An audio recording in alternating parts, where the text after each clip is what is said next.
Stabilize! Rain outlines your fate. Rain cutter.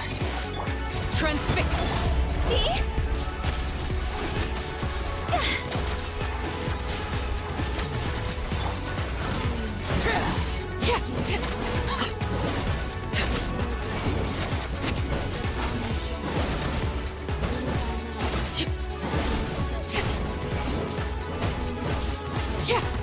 This is where you fall. Solidify! No, my sword. Rain outlines your fate. Laid bare.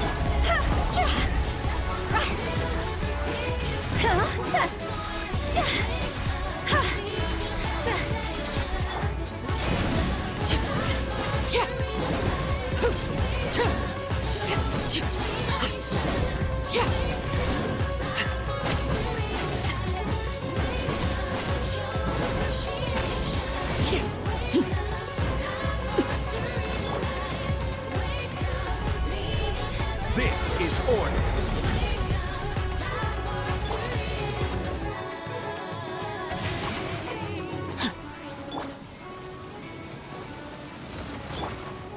Transfixed!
Osmanthus wine tastes the same as I remember. But where are those who share in memory?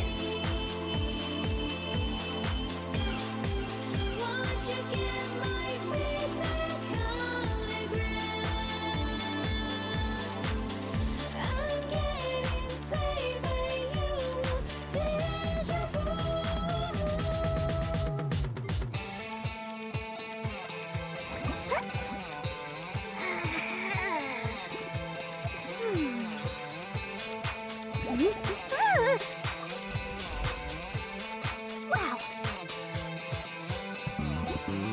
I saw the sparkles in your eyes. Your soothing words make me feel right. I would be glad to stay in your sight.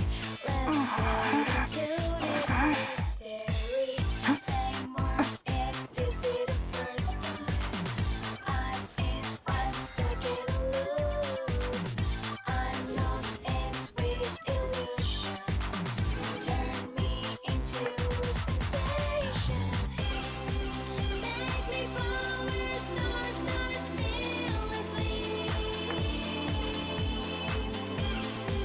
You and me will live forevermore. I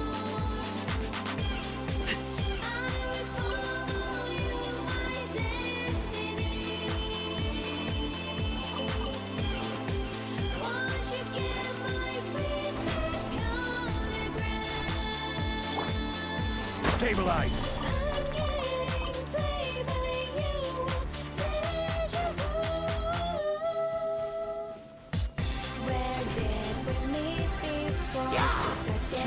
I know you smile. Solidify! It's just like that. You turn to me. Rain outlines your fate. Overruled!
faster. Now let me shout and wake you up. Let me wake you up.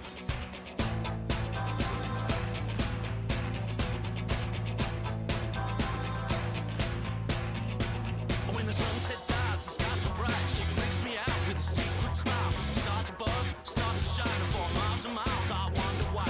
Is this a curse or just a heart? No winding river where those flowers flow. I know you can stop its flow on a whim, so I have learned to swim until the time is up. I can't give up on you before the time is up. I'll leave all my regrets between the lines of lights. I am lost again until this time is up. I'll never give this up until this time is up. I can't give up on you before the time is up. I'll leave all my regrets between the lines of lights. I am lost again until this time is up. I'll never give this up.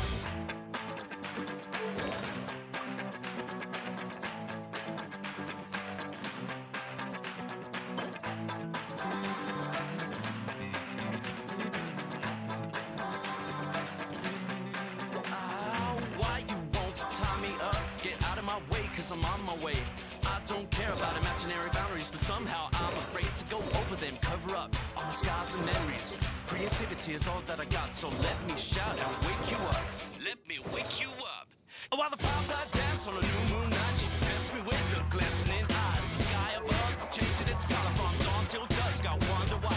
Is this a curse or just a wrong guess? I'm floating on the clouds without wings. All of a sudden the end might come, so I don't act like someone else until the time is up. I can't give up on you before this time is up. I'll leave all my regrets between the line of lights. I am lost again until the time is up. I'll never give this up until the time is up. I can't give up on you before the time is up. I'll leave all my regrets between the lines of lies. I'm confused again when the time is up. I'll take what I've got to take.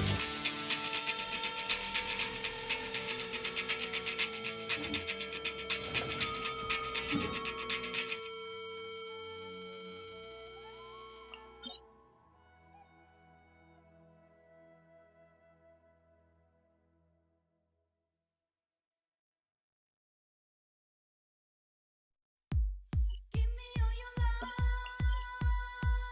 Give me all your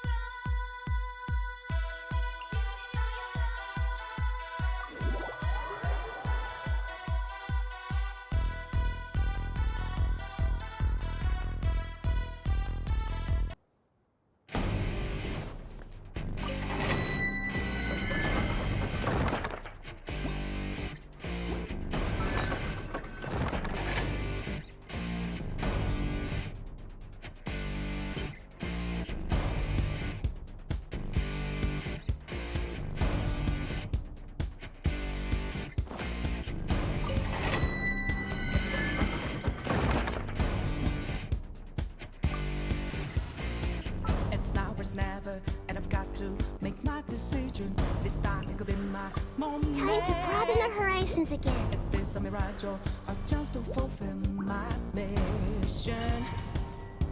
A river in a dry land, the land is in a lost land. A heartbeat for demons. Gather! Let me leave you a place. No, my sword.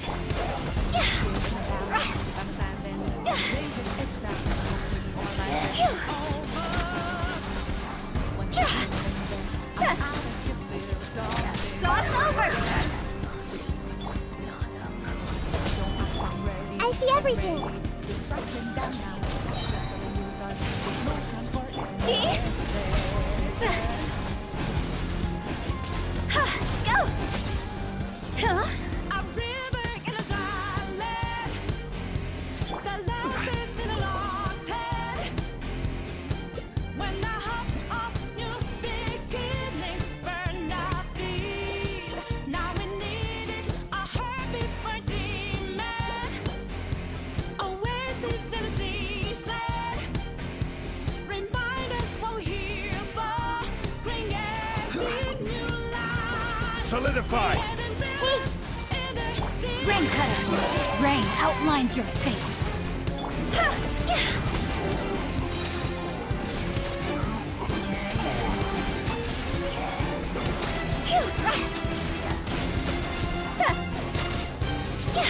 Time to go. Stabilize! I see everything. Let me weave you a verse. Huh? Huh. Rain outlines your... See?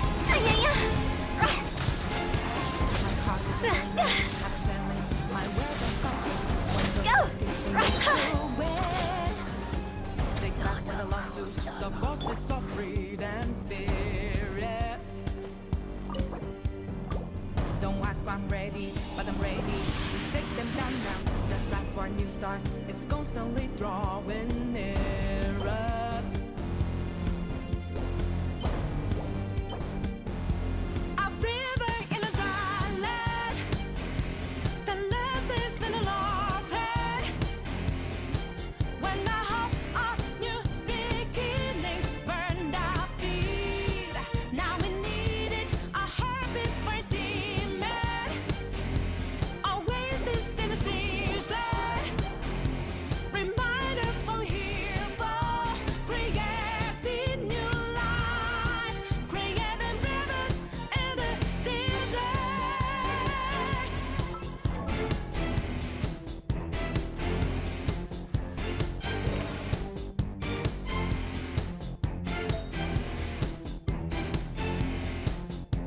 When a cool drop of water's all I need, gotta clear my head of anger and greed. A place to refresh heart and mind. Can I find some time? And rivers and dry land, the last days are lost. When the hope of new beginnings burned our feet, now we needed a heartbeat for demon. Oasis in the seas, remind us what we're here for, creating new life, creating rivers in the desert.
Osmanthus wine tastes the same as I remember.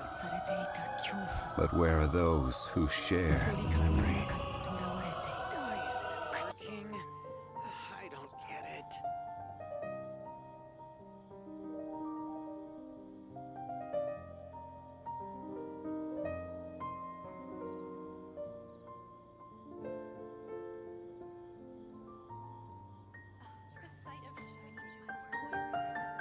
Every journey has its final day.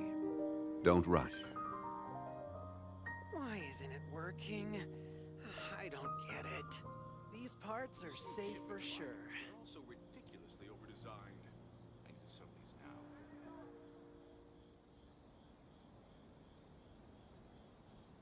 now. Osmanthus wine tastes the same as I remember. But where are those who share the memory? The sight of shiny jewels always brightens my day. Why isn't it working? This new I don't ship get design it. is so ridiculously overdesigned. I need some of these now.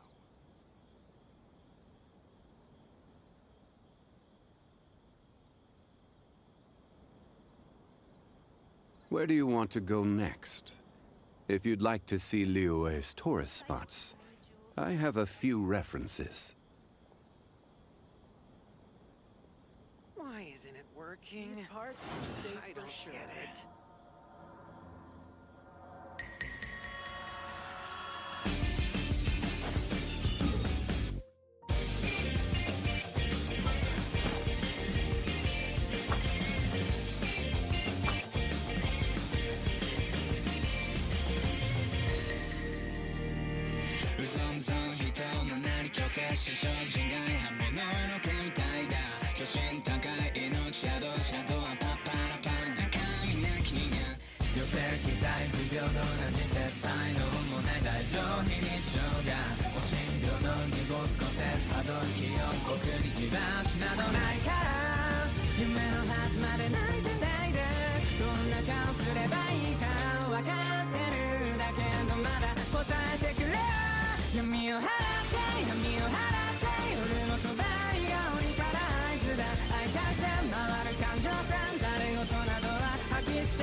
No need to fret.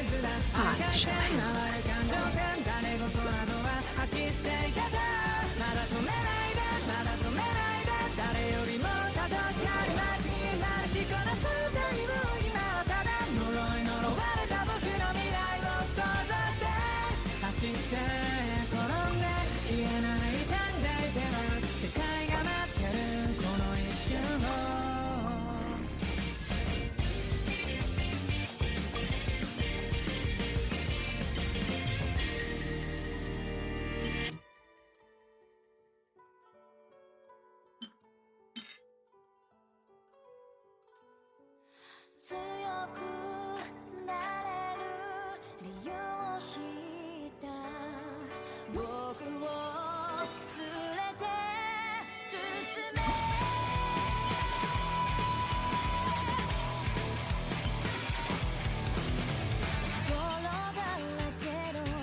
僕を連れて進め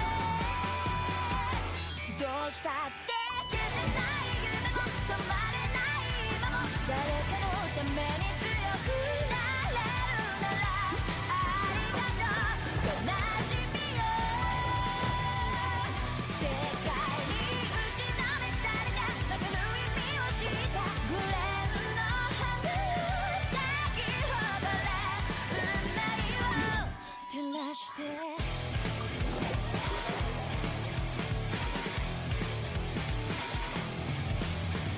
稲光の絶音が耳を刺す戸惑う心優しいだけじゃ守れないものがある分かってるけど水面下で絡まる全額透けて見える犠牲に天罰 I don't need you いつ最後花より挑み続け咲いた自分が美しい乱暴に敷き詰められた時だらけの道も本気の僕だけに現れるから The campaign begins. 見せるよ簡単に片付けられた守れなかった夢もグレーの真実に根を生やしこの地に宿って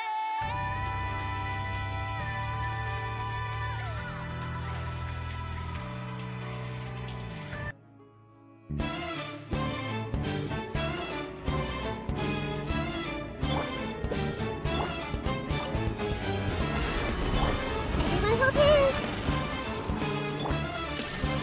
I will have order.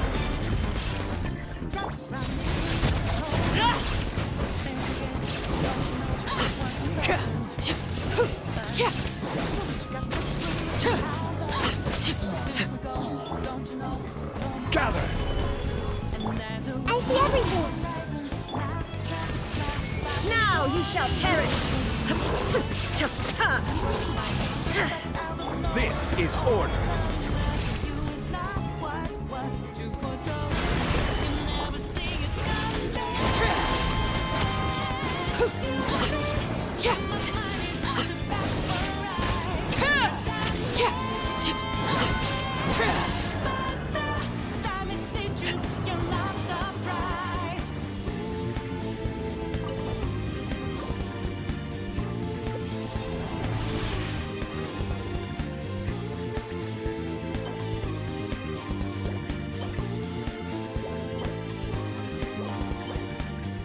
Think you got your game planned out.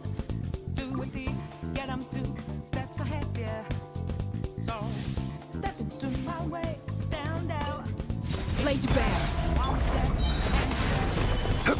Why just to be to say goodnight? There is no escape. Everyone hold hands.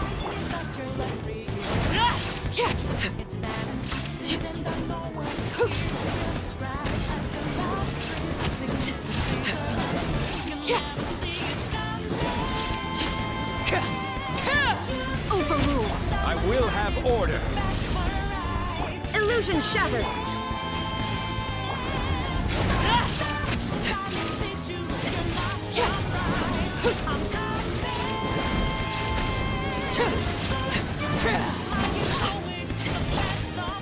Solidify. Shine down. Hey,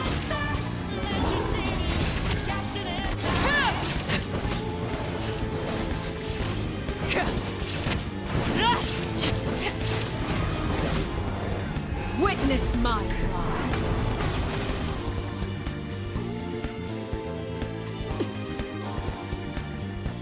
Better think about your game. Are you sure your next move the right one for you? Are you sure you won't get outmaneuvered again, my friend? You'll never see it coming. You see Stabilize. This is order. everyone hold hands. There is no escape.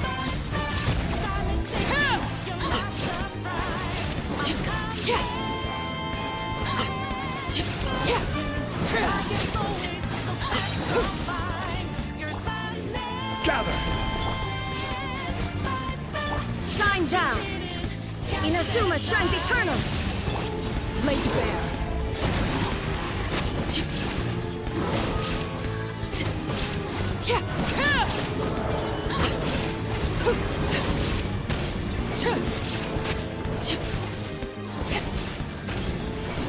This is where you fall.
for justice.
Wherever in this world I roam, I carry memories of my home. This blade. It is the last link I have to the land of my birth.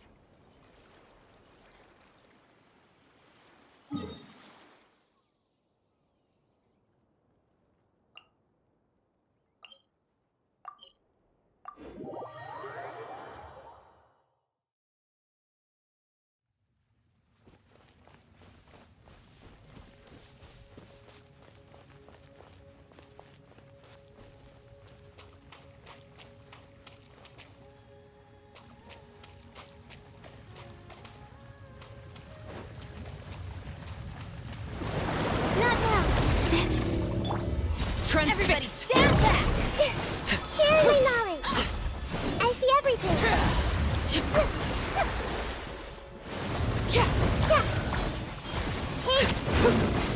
Hey, pick on someone your own size! Benny's adventure team, I have failed you.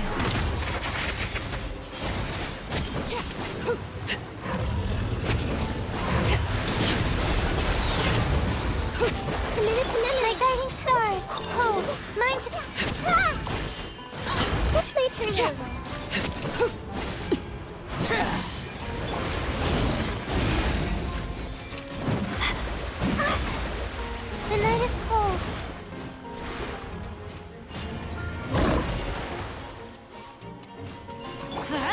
transfixed! Hey! Stars, shine for me. This is just my...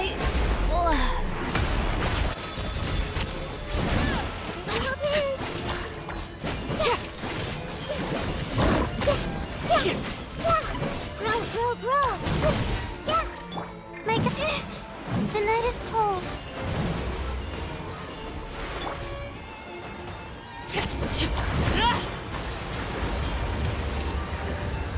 Overruled!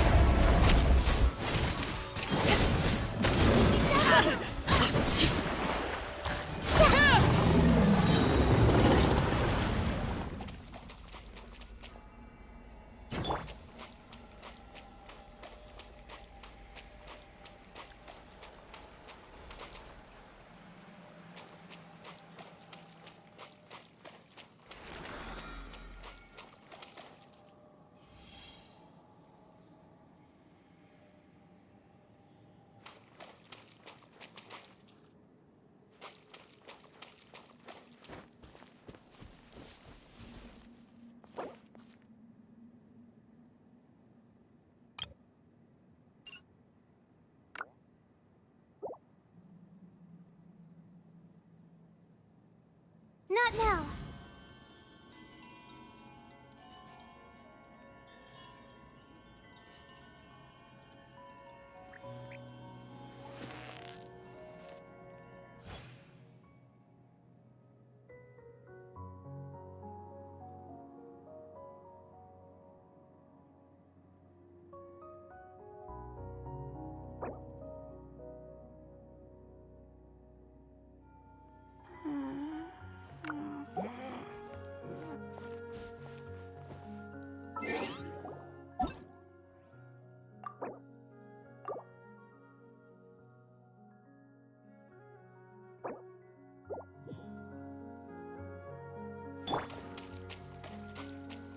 Everlasting as the moon!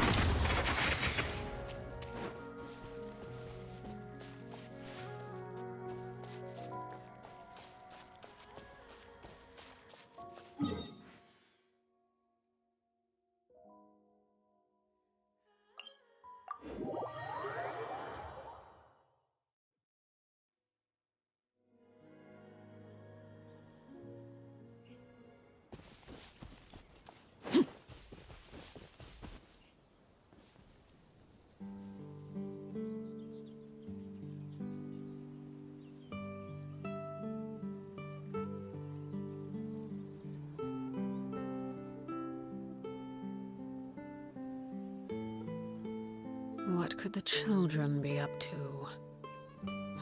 Never mind. Let them do as they please.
Hey, Dia, you're back.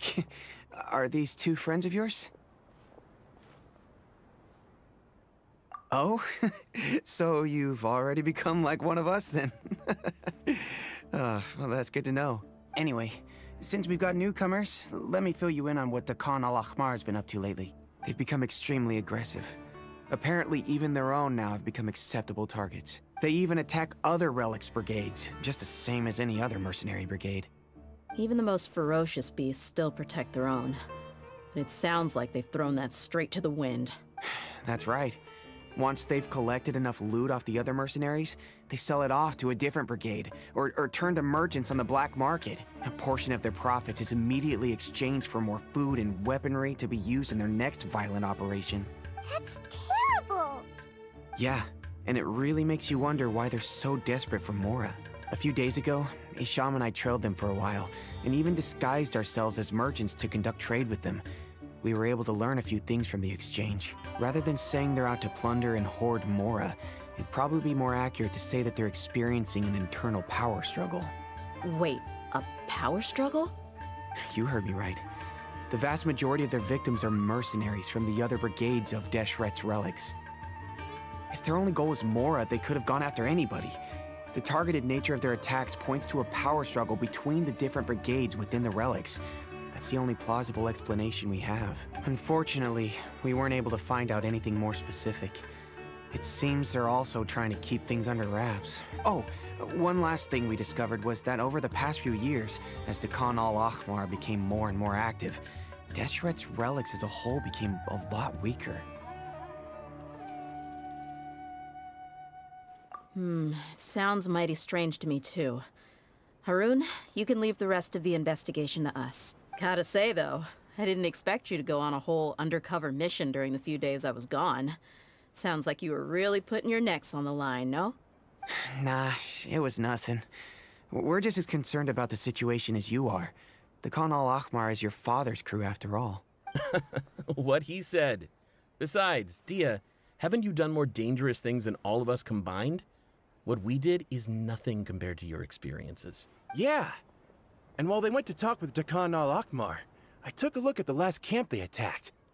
Any survivors of the attack were already long gone. There was... Hisham and Khalaf. We rushed over as soon as we saw you come into Caravan Reba. Although this new friend of yours looks a little green behind the ears, I'm sensing a special vibe from her. Now that we know you'll have a capable partner with you, we can... Hey, what about Paimon? Oh, you're also... Of course! Paimon is the traveler's most important guide. Wherever she goes, Paimon will follow. Oh.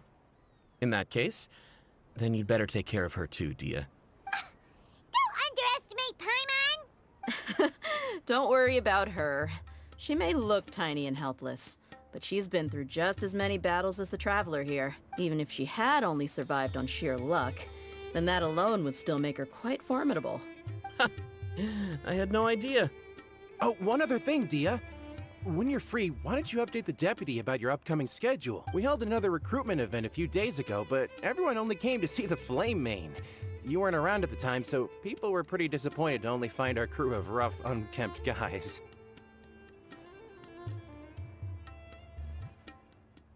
The deputy put a lot of effort into the event, but it was basically for nothing. Only a few people chose to stay, and that really got to him. Sorry to hear that. I'll be sure to bring him some great liquor next time. I left in a hurry, and I couldn't make it back in time for the event. Gotta admit, I can understand their disappointment, though. You're our brigade's main selling point, after all. Now, if only the deputy could figure out a way to bring a few more smoking hot members into our ranks.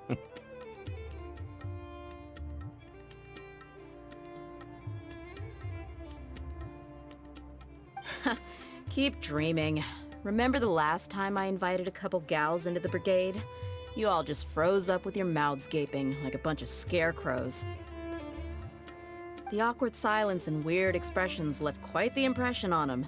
They were originally interested in joining us, but after that, they both told me they were too uncomfortable to stick around. Hey, didn't we agree to never bring that up again? Huh? Wait, are you serious? Why have I never heard about this? I don't think you were part of the brigade yet. Are you kidding me? I missed a once-in-a-lifetime moment like that and you weren't even gonna tell me? All right. We can tell you about it later. Now's not the time. Hey, don't you try to change the subject. You and Hisham get your butts over here and... Are they always like this? More or less. There aren't many rules or graces when it comes to mercenaries. We're used to just speaking our minds. If someone starts getting under your skin, you just yell right back at them. And if that doesn't put an end to it, then you just challenge them to a fight. But we also don't tend to take many things too seriously. Being direct and getting it all out of your system as soon as things come up is better than keeping everything bottled up, never talking about it. That's also why I never spare their feelings when I talk to them. If I want to laugh, I'll laugh. If I'm angry, then I'll unload on them. It's hard to stop once you get used to it. Though, I can never do that when I'm with the Homayanis. Hey, knuckleheads! Can you at least tell me the rest of the intel before you go back to your bickering? Yeah, you hear her, Holloff? Told you we gotta focus on the investigation first. I drew up a map. Right here is the spot. There you'll find the merchant caravan responsible for getting rid of the... All you gotta do is wait and ambush them in the... Perfect. Thanks for that. Be sure to pass my regards to everyone else in the brigade as well. Will do. You stay safe, Dia.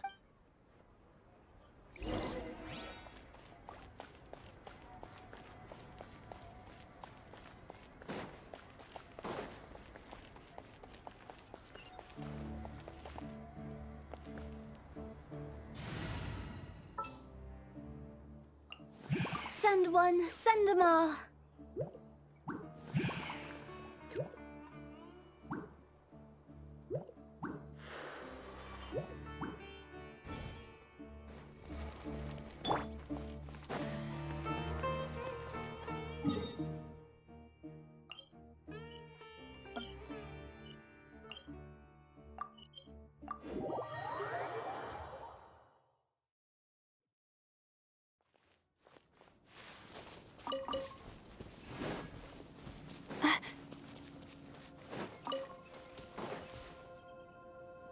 This should be the place. Let's find a spot to hide. It's gonna come down to a fight one way or another. So No need to worry. She knows her way around a fight. I'm not worried about that. What I meant is that we probably...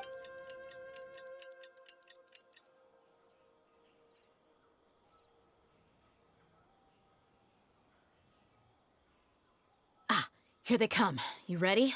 Let's not give them a chance to react and end this quickly.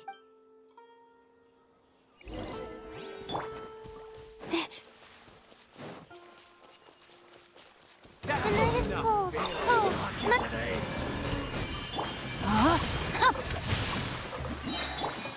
Look alive! Huh. Yeah. Ha! Huh. Cha.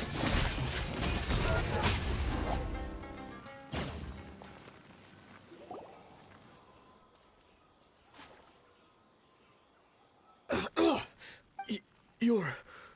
the Flame Mane. Good. That saves me an introduction. All right, time for a little talk. Are you... You know the code of being a mercenary just like everyone else. The first rule is to never divulge key information about our employer. That might have worked on an amateur, but I know you're just looking to protect your reputation. Think about it, though. What's your reputation worth if you won't have the other tools you need to succeed in this line of work? Tools like, I don't know, your limbs or eyes? You've got 5 seconds. You might want to think twice about how much your employer's information is worth to you. Whoa! I'm not joking around. We can do this the easy way or the painful way. 2 seconds! I'll save you the trouble.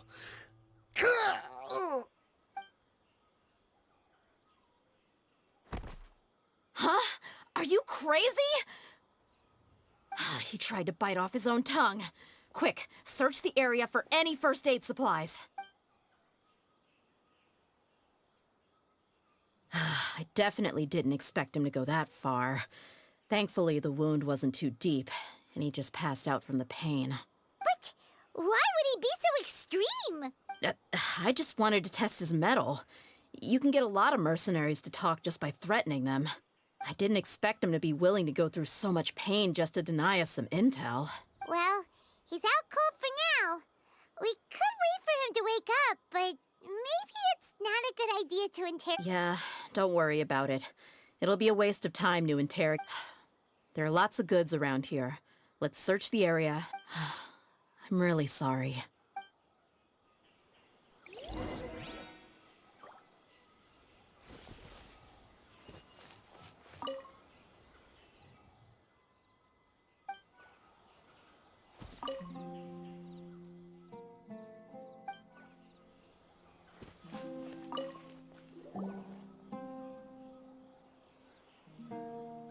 We found a piece of paper with a bunch of names on it.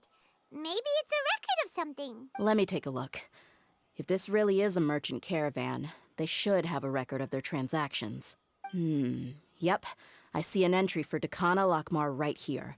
Kusela, Idrisi, Bashar, and Takriti. All familiar names. Dakana Lakmar has been trading for a hefty supply of food, weapons, and medicine. It seems that in the past, they used to receive some canned knowledge as well. This caravan is just one link in their logistics chain. That person will then pack the caravan full of necessary goods. Wait, why is there no Mora value recorded for the final transaction? No value? Yeah, every transaction before the last one was marked with an exact amount of Mora, but the final one, where they paid for everything to be brought back to the desert, was simply marked as delivered. Perhaps. But they couldn't have known how much they would make off selling the loot. Do they not care about profit margins at all? Anyway, the next part's the records of the goods themselves. There are a lot of entries. Everything was probably sourced from the rainforest. Huh? What's wrong? Shahzaman Homayani? Homayani? You mean Dunyarzad's family? Could it just be another family with the same last name? I'd be surprised to find someone with the exact same first and last name. Shahzaman Homayani is Dunyarzad's father, and just what the heck is going on here? I'm sorry, you're right. I'll consider what we found and not jump to conclusions just yet. But what this piece of paper confirms is that the Homayani family has been providing goods to Dakana Lakmar. What if the Homayanis have been kept in the dark and don't know they've been trading with Dakana Lakmar? That's a possibility, but if that was the case, why is this caravan specifically named Shahzaman as their person of contact? They could have just as easily bought goods such as food and medicine directly from Caravan Ribat or Port Ormos. Yeah, funding violence and looting. The brigade gets the goods, and he is paid the proceeds from the sale of the loot. But why would he do something like this? I honestly have no idea. I've been to their estate many times, and I've never noticed anything suspicious. The only potentially large expenditure I could think of would be the treatment costs for Dunyarzad's Elazar. But that's still just a speculation. I don't think the Master would stoop so low to make Mora. You're probably right. I know my lady's personality, and she wouldn't deliberately keep something like this from us. But what should we do now? All we found is just another mystery.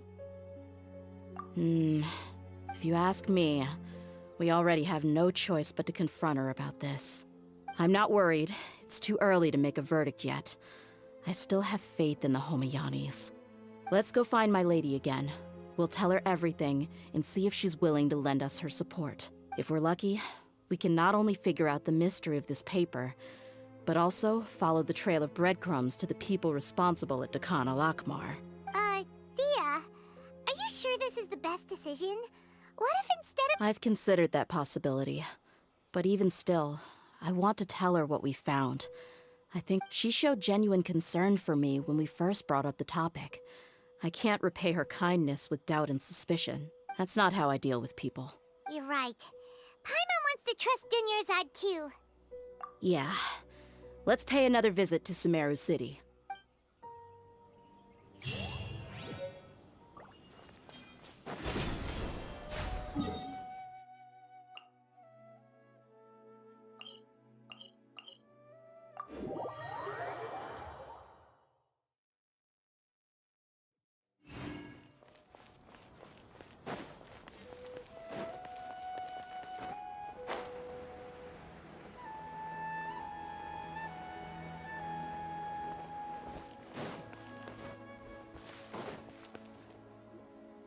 we're back, my lady.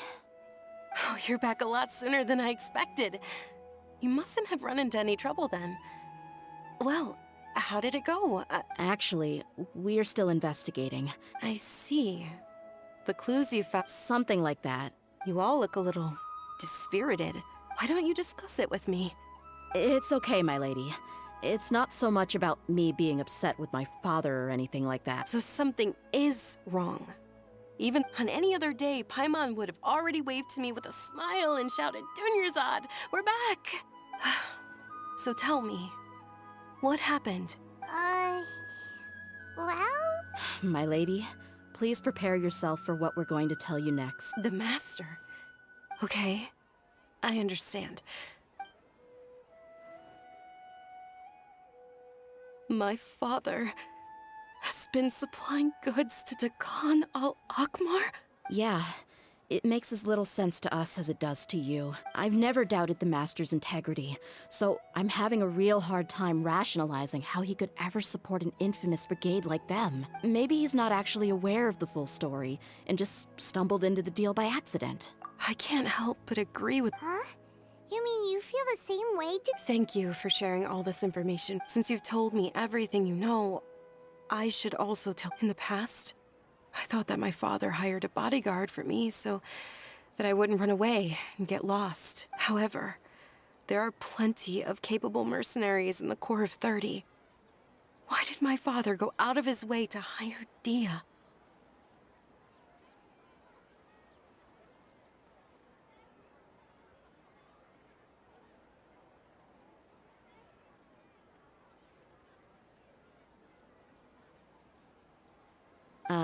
About that.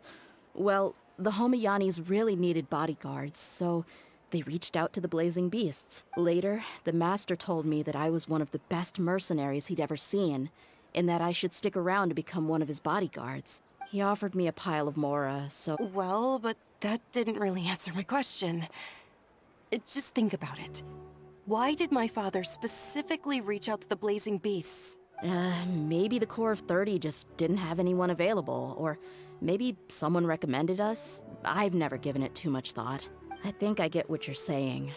You'd think none of this was a coincidence. Precisely. At first glance, nothing seemed strange or out of place. If my father had always been in contact with Dakan al-Akmar, then it would make sense for him to bring Dia into our house. You mean the goal all along was to get Dia to be your bodyguard? No, that's too much of a stretch. I cut all ties with my father a long time ago. He has no control over my life anymore. But that still doesn't rule out the possibility that your father has still been trying to influence your life without you knowing.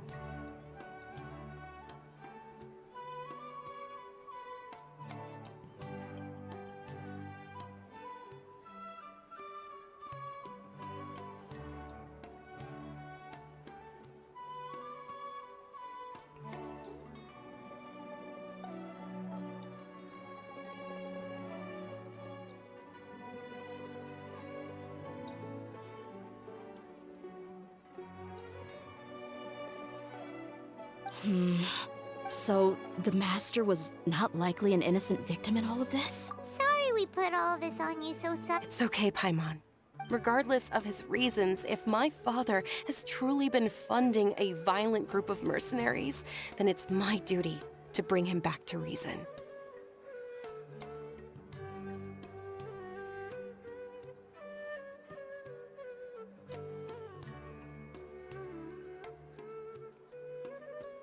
But is that... My father has committed many atrocities and deserves all the punishment that he has coming to him. I have zero sympathy for him. You may call me an ungrateful child, but However, the Homayani family has treated me with nothing but generosity, and if we decide to investigate this further, we could end up implicating the entire Homayani family. I would be biting the hand that's fed me over all these years. Dia. It's all right, Dia.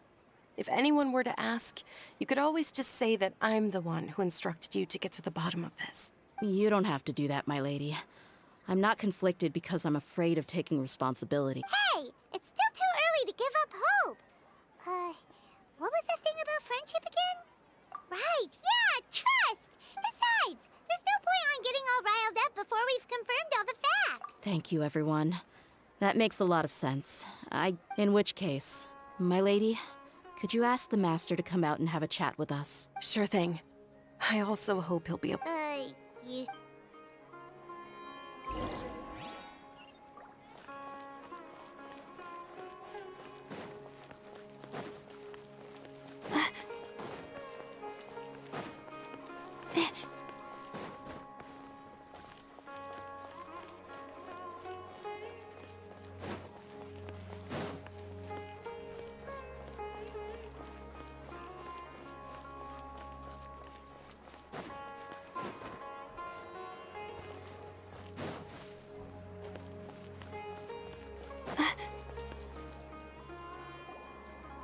Thank you for coming, sir. Please allow me to introduce these two. This is the Traveler, and next to her is her travel companion, Paimon. Ah, yes. My daughter has mentioned them from time to time. But we may skip all the pleasantries. Well, we wanted to bring this transaction record to your attention. So that's what you found?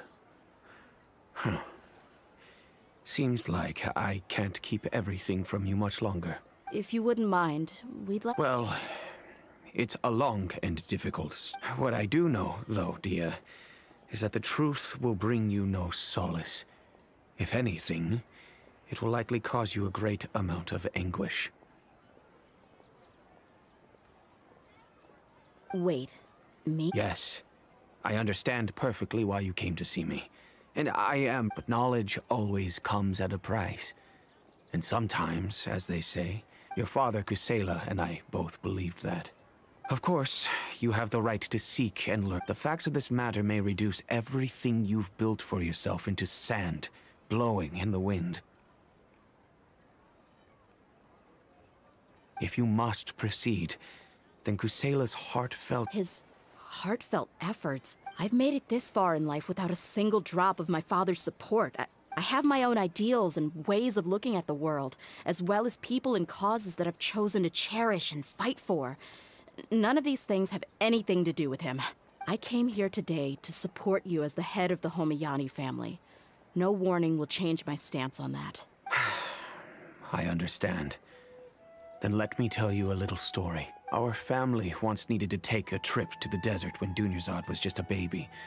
Along the way, we were attacked by bandits. They had superior numbers and quickly overpowered our bodyguards. When all seemed lost, a group of passerby Eremites lent us their support. Those Eremites were Kusela's brigade, Dakan al-Ahmar. Kusela's men told me that the attackers were Eremite mercenaries, just like themselves. I was shocked. Why would Dakan al-Ahmar go so far to save us and not spare the fellow Eremites? Kusela was grinning and walked over to play with baby Dunyarzad. She was startled by his unfamiliar face and nearly started crying. Really? I never knew. He said that he had no particular reason to help us. He just took pity on us because he had a daughter about the same age.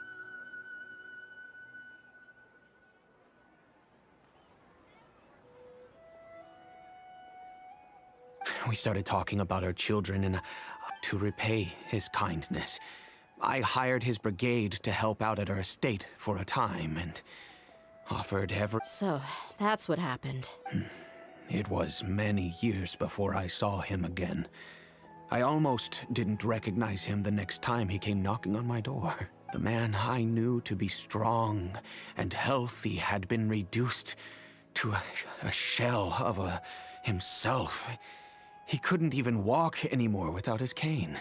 So, what happened to him? He was perfectly fine when I left the brigade. I'm not too sure myself.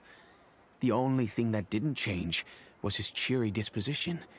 He said there was absolutely nothing to worry about and that he had gotten into a fight. That was all. He then suddenly asked me if Dunyarzad, now that she had grown, would need a bodyguard of her own. At the time, Dunyarzad was going through a particularly severe bout of her Elazar.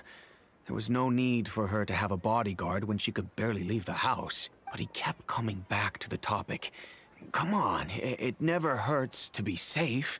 How do you know a bodyguard won't come in handy one day? I was completely lost at first, until he recommended the Blazing Beasts, and in particular, a mercenary named Dia. So he was the one who recommended Dia to you. Indeed.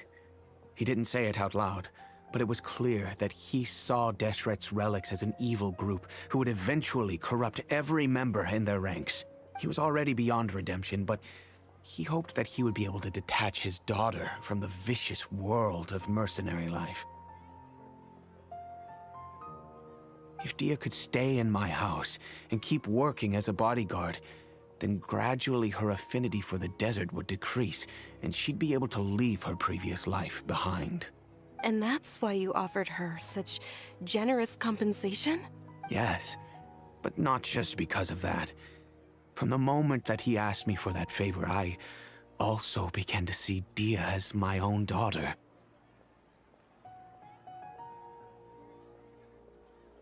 And that's also why I tried to persuade you to stay when you asked for permission to leave. I was willing to spend however much it took. Kusela saved my daughter and me all those years ago in the desert. I could never refuse him entrusting his daughter to me. He was always like that.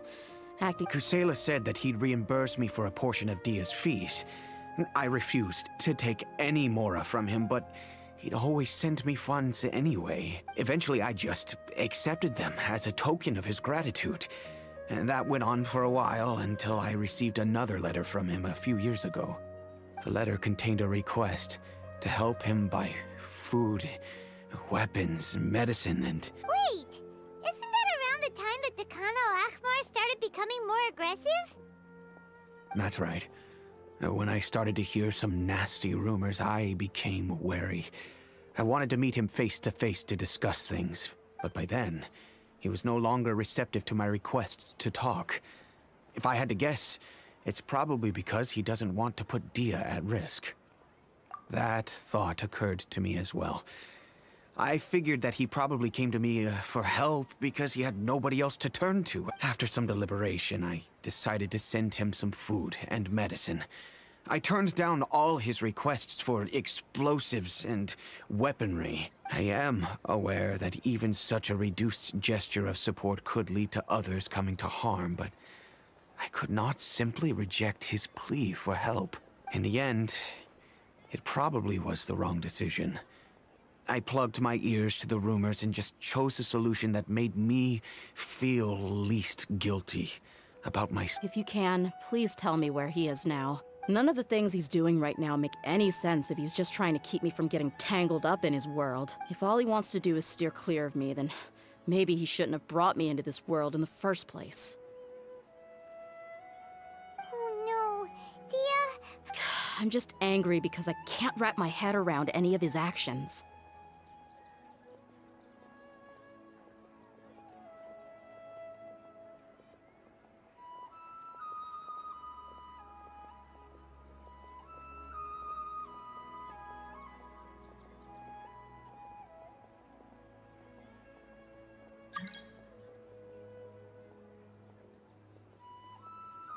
Another way?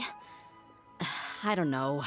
I knew him, and he was nothing more than a childish brute. I can't understand what's going through his head, but I guess you do have a point.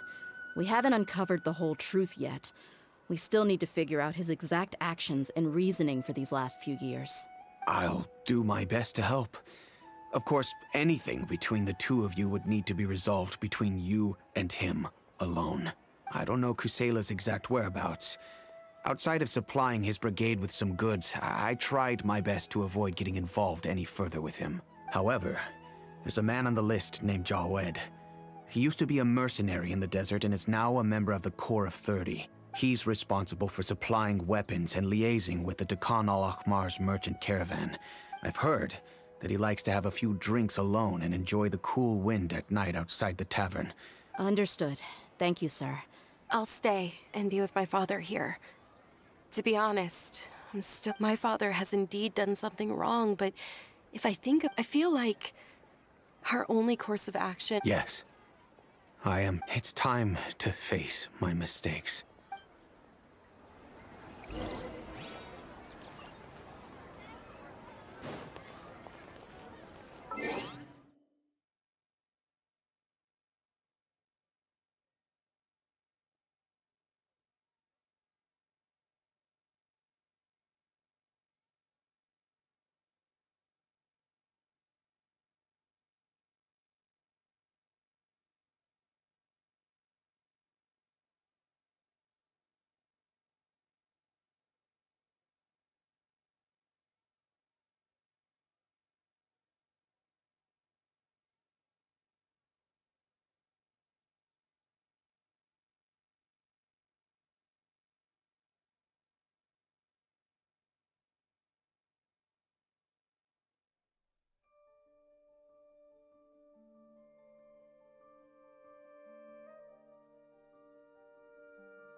Huh? Who are you guys? I know what you've been up to. Smuggling weapons to violent brigades in the desert while working for the Corps? Pretty bold, if you ask me. Shh! Keep your voice down. How do you know all that? Come with me. We should take this elsewhere. I'll be happy to talk things over once we're somewhere private.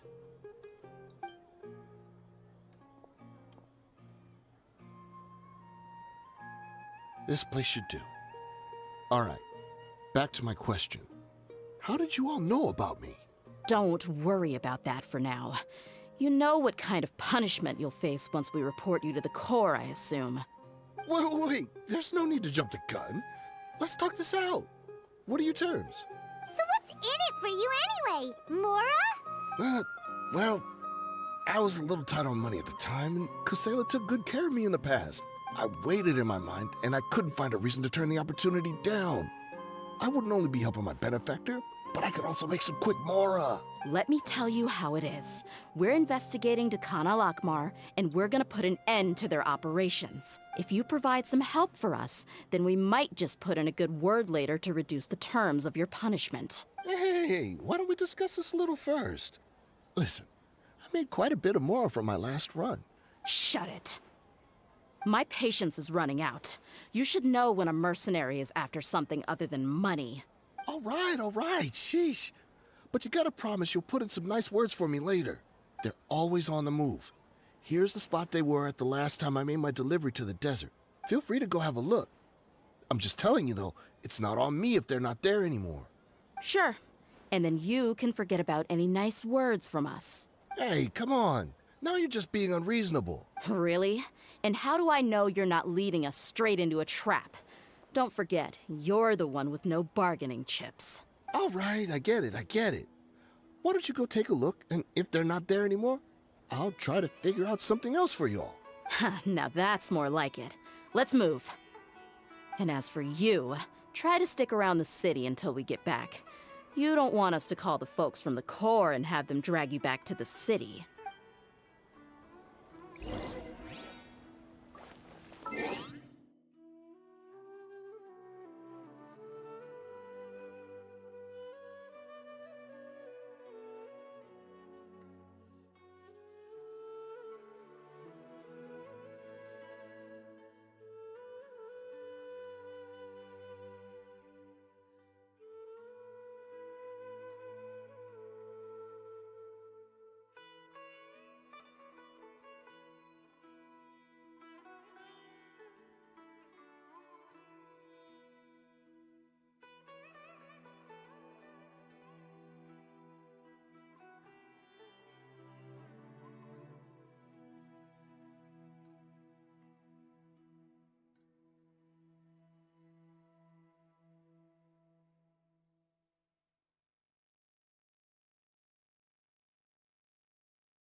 Scorching hot days and freezing cold nights. I don't think I'm gonna make it.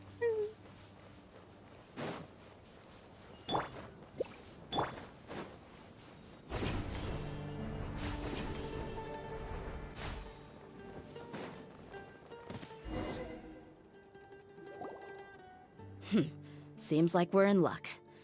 Let's go. We'll finally get to the bottom of this ourselves. I'm here to see Kusela. Tell him to get out here. Tia, why are you here? Rain Cutter! Rain outlines your fate.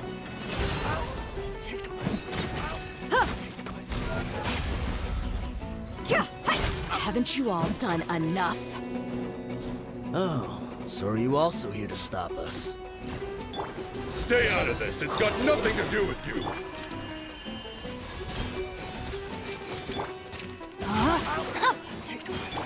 Buckle up! Ha!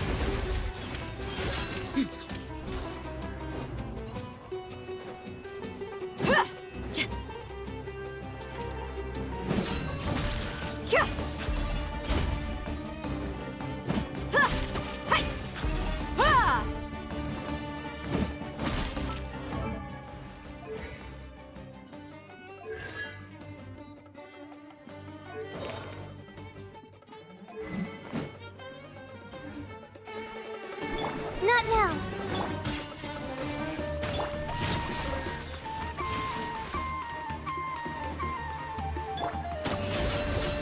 They're dead meat!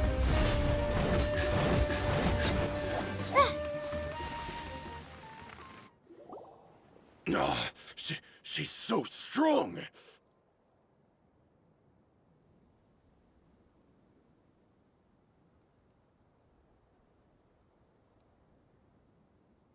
Enough fighting. We all know each other, and I don't want to take things too far. Just bring Kusela to me. There's no use hiding him anymore. Did you understand a single word I just said? Or do I need to bash your skull in some more? All right, everyone, let's all just calm down for a second. Dia, the boss can't come out and see you anymore. He died a long time ago.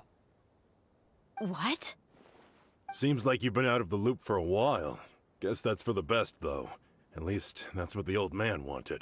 When did he die? What happened to him? A few years ago, Kusela broke up Dakan al-Ahmar and went to the Deshret's Relics headquarters by himself. So is that when you guys started acting up? We would prefer to call it taking revenge. Every last person in Deshret's Relics must pay in blood for what they did. Let me start from the beginning. Dia, do you know how the head of the Relics maintained order internally? Overwhelming strength and unquestionable authority? Those were a part of it, yes. But just those on their own weren't enough. They had another tool at their disposal. They called it a person's record.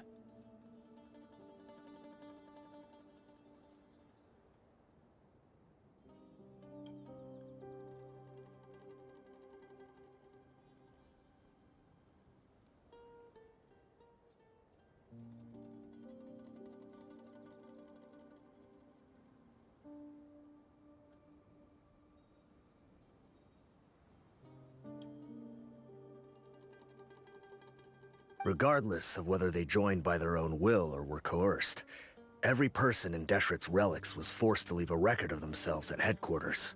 Whether it be their deepest sin, some unforgivable act, or their most immoral exploit, the record served both. That's precisely it. Every one of us have a record. Me, Bashar, Tikriti, and all the boys who... But you, Dia, you were never asked to provide... I never even knew this was a requirement. You were probably the only person in all of Deshret's Relics who didn't know about it. Ever since you were born, Boss had been trying to shield you from this organization's sinister rules. Not only that, but he also banned all of us from committing any nefarious acts.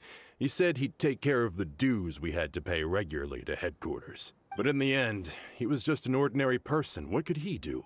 He was forced to go to headquarters again and again to account for missed dues and incomplete records. He'd come up with all kinds of excuses and get beaten up as a result. We all knew he was doing that for you.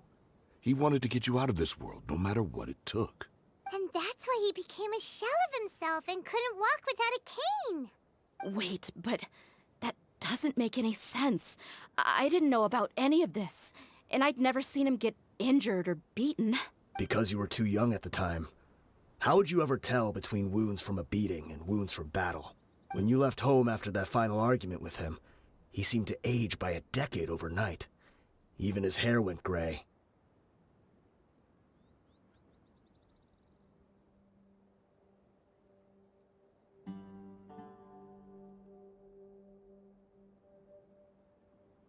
So, even the blazing beasts were... Yep. It was all his doing. Had he not arranged them to come to you, you probably would have been reduced to a pulp before you ever left the desert. A few years ago, Boss said he needed to make another trip to headquarters. He was already pretty weak then, and we all assumed he was going to get beaten again. I suggested that he hand the role of leadership over to me, but he said there was no longer any need, since the Khan al-Ahmar would soon be no more.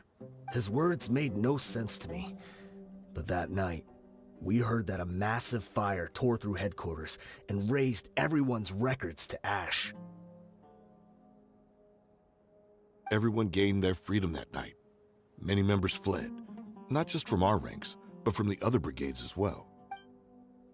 But how could we leave with a clear conscience?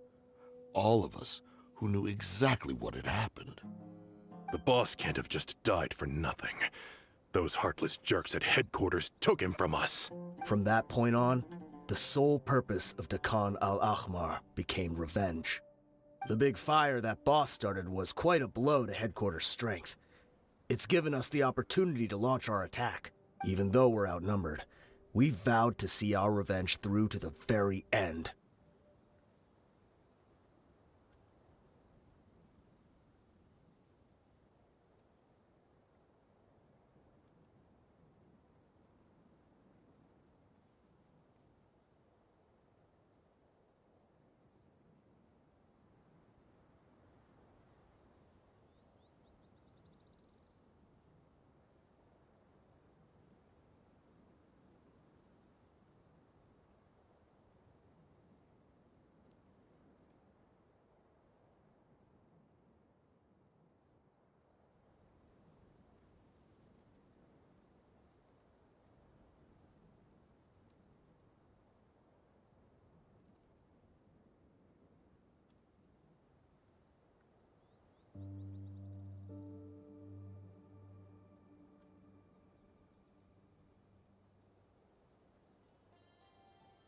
There were people from headquarters who changed their names and went into hiding.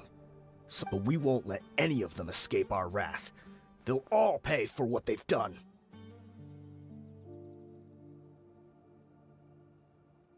We've suffered plenty of losses as well. To keep going, all we can do is exchange our loot from Mora. And we forged Boss's handwriting and sent out many letters to his former friends. Thankfully, many people were willing to come to our aid. We were also able to attract many mercenaries who shared our goal. We've endured Deshret's relics have become weaker and weaker, and now we finally have an opportunity to directly strike their headquarters.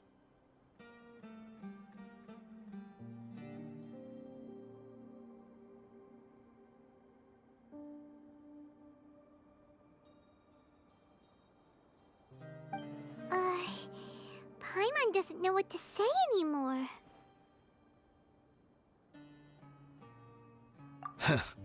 We do know right from wrong, but we were sinners from the very beginning. We do not deserve the freedom that the boss won for us with his life. Boss always loved his old-fashioned hero stories. Those tales about sacrificing yourself to save the world.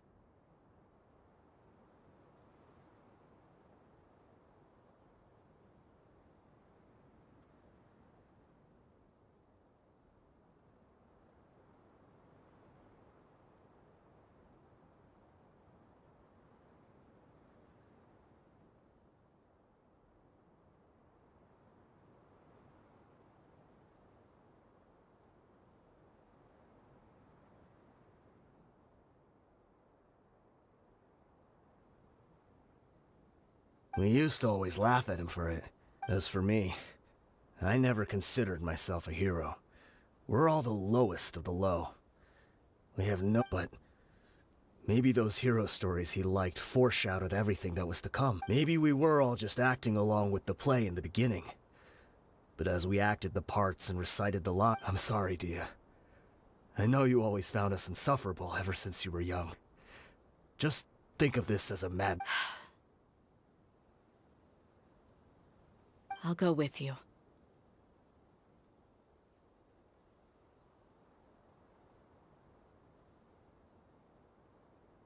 Huh?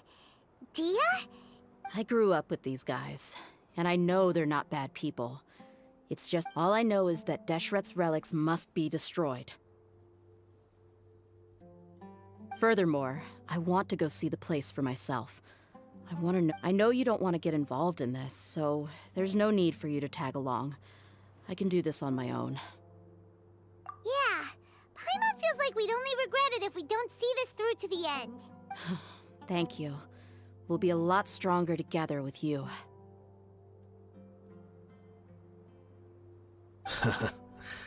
I bet Boss would lose his mind if he ever knew you'd join us at the very last moment like this.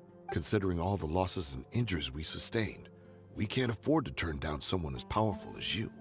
He can think whatever he wants. But the fact is, I owe him this much.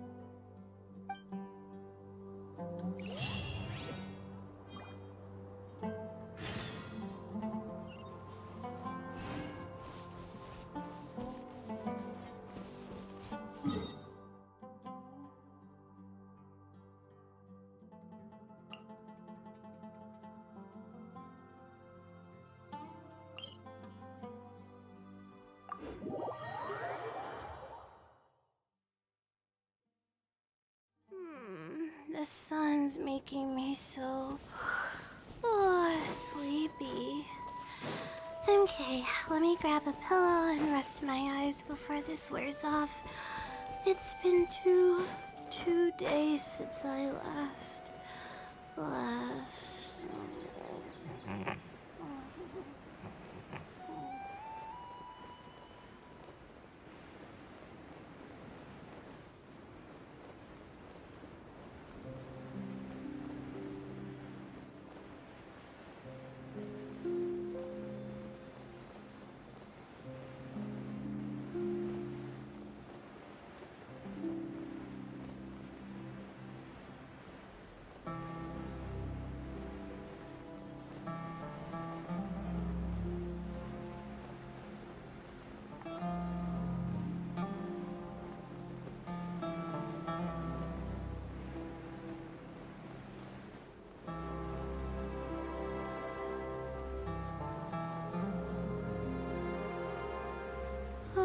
Scorching hot days and freezing cold nights.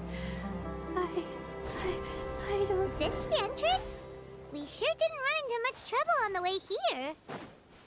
Should be. I don't think they have enough manpower left to post guards and defend their perimeters.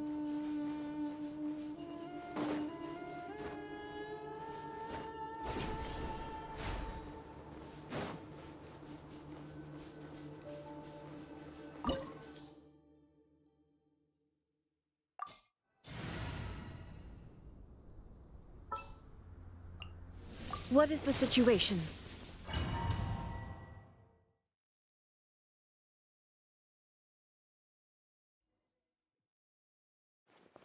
Wow.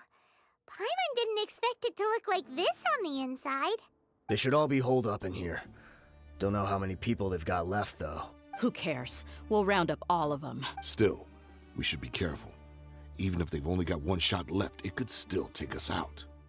Yeah, we'll know what they're really capable of once we've landed some hits on them.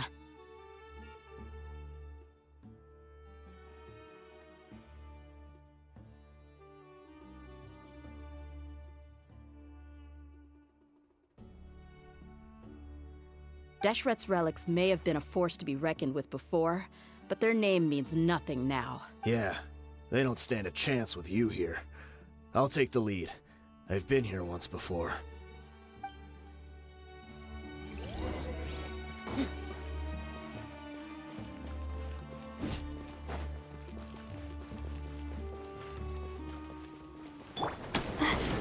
You are not welcome here. Cole, mind to commit.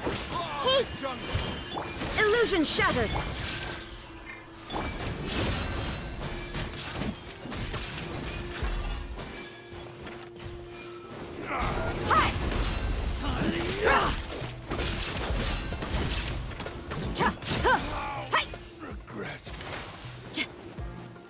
My guiding stars. Stars, shine for me. I see everything. There is no escape! Let's get it on! Ha! Cha! Ha! Hi! Ha! Gloves off!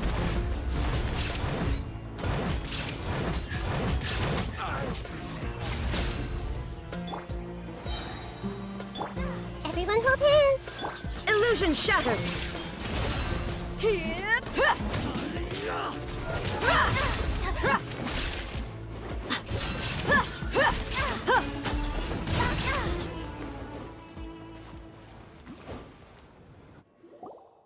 This way, follow me. We're almost there. Wait!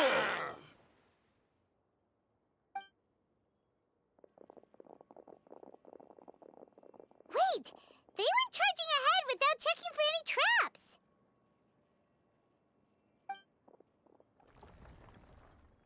Hey, you guys okay? It seems like we just got trapped in here. Don't think— Watch out, the enemy's coming from ahead. Well, now that things have come to this, it seems we'll have to fight our way through. Don't worry about us. We knew something like this could happen. Go and take a look around. Let's go! We can't let the boss down! Let's check if there's another way. The sooner we can make it through to help them, the better.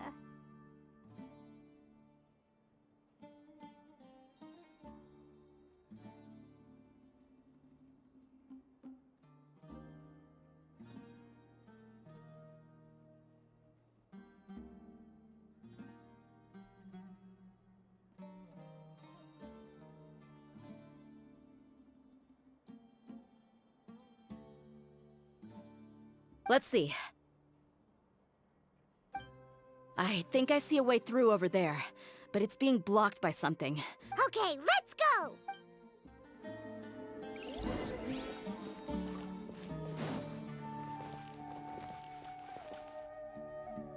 Look alive!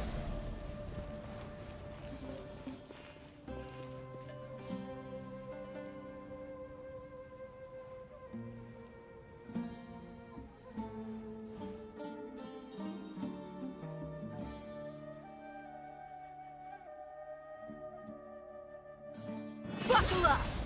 Hey!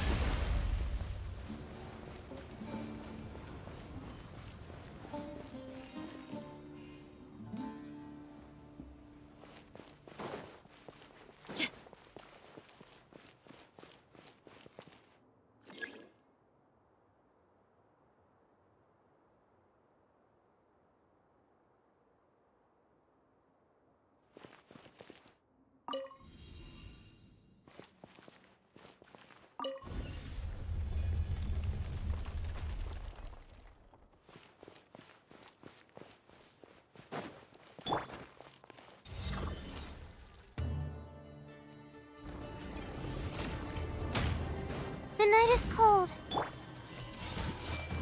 Shine down! Look alive! Ha! Kyah!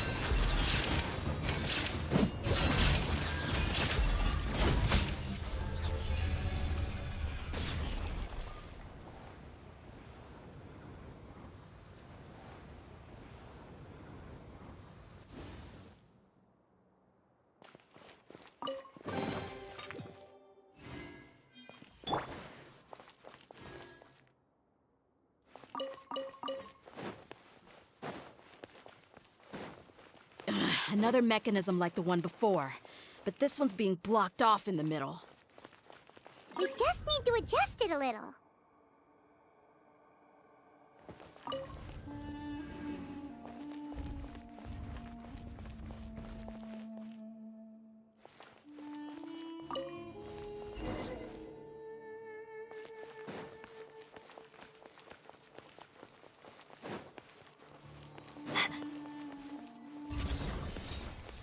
Not now. Illusion shattered! Let's get it on! Hi! Cha! Huh! Yeah! Hi! Huh! You asked for it!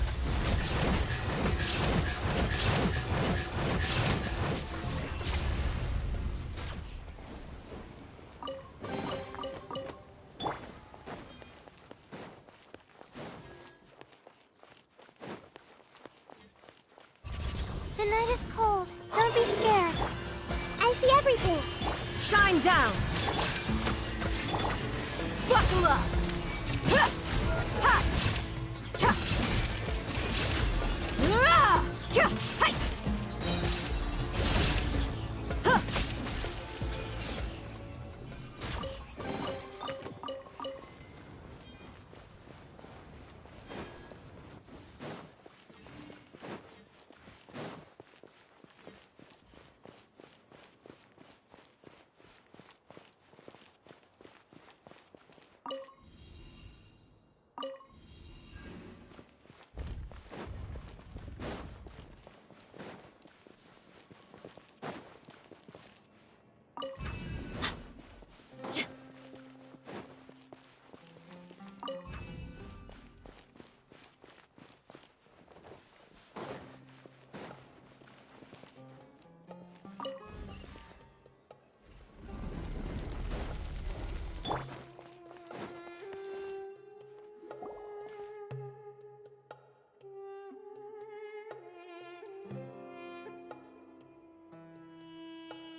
I wasn't expecting anyone to make it through from the other side.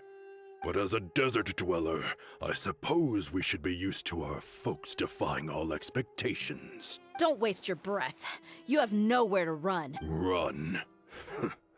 Had I wanted to run, I would have fled 1,000 times already. I witnessed the golden age of Deshret's relics. Even if I could leave this place behind, all that awaits me now are endless days of humiliation and ruin. Even now, my brothers and I still believe in one thing. The greatest should never live to remember their fall.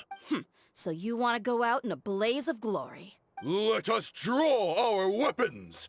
We will show them the true power King Deshret bestowed upon his followers. They are but two, while we hold within ourselves the entirety of the relic's glory.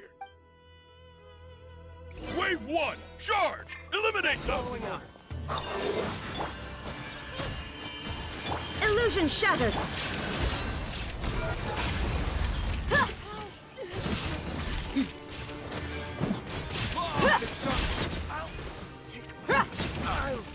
Don't think that you've won. You're just getting started.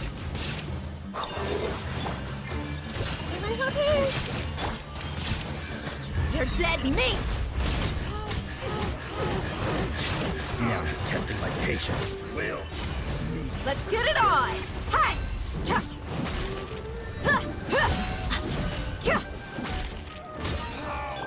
King Deshret will not abandon any one of his followers. Hey, gloves off!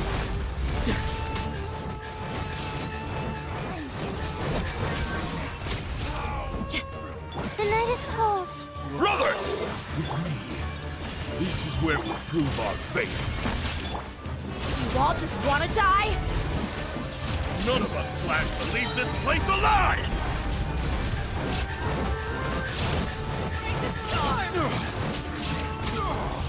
But we'll be dead. The commander has finally fallen. But they're still coming at us! This place is like a gladiator's ring. They just keep coming no matter how many we beat! Yes! Keep fighting! There's no need to fear, and no need to back down! When the next wave comes, try to draw away their attacks. I'm going to see if I can take out that high platform.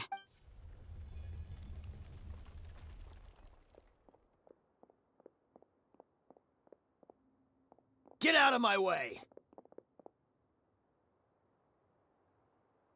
Come and face me, Michel! So they've broken through the front as well. Apologies, Lord Michal. They fight like absolute madmen. No matter how much we throw at them, they just keep coming for more.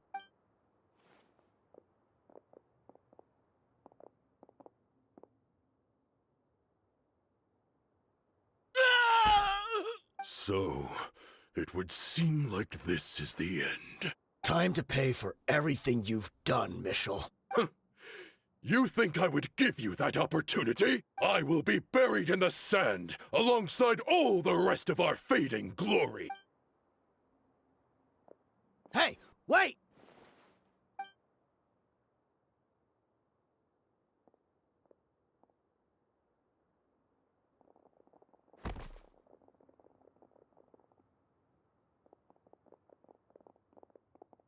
We were too late. It's over. There's no more need to fight. But if you're still going to cling on to your so-called mercenary's pride, then I'll give you all a good beating as well.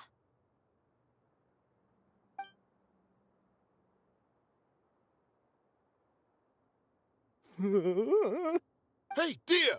I found the mechanism. I'll get you all back up here right away.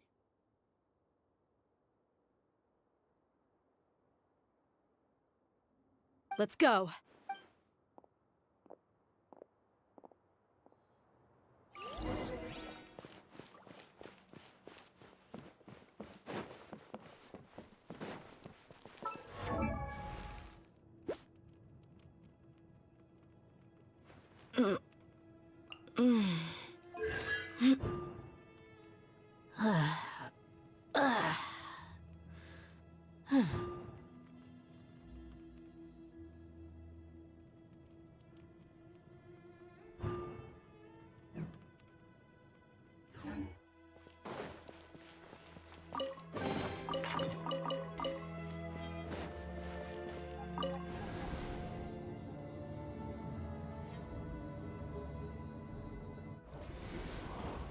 Who are you filthy rats? And why are you always pestering us?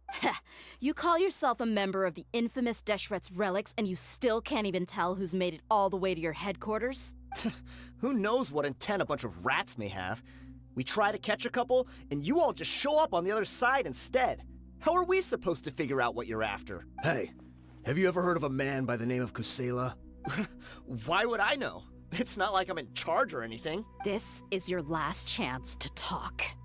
Hey, I said I don't know anything. I'm just an average member here. I'm telling the truth. If you're here to find someone, why don't you look through the records yourselves? Who can remember every name and face with so many people coming in and out every day?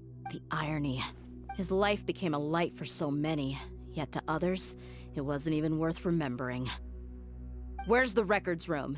Answer me! It's right over there. All the files are in there. You can go through them as much as you want. It's not like any of them still matter anyway. I mean the old records room. The old records room? You mean the one that got burned down? Kusela. Ah, yeah, I remember him now. The guy who could hardly walk. Watch your mouth. That's our boss you're talking about.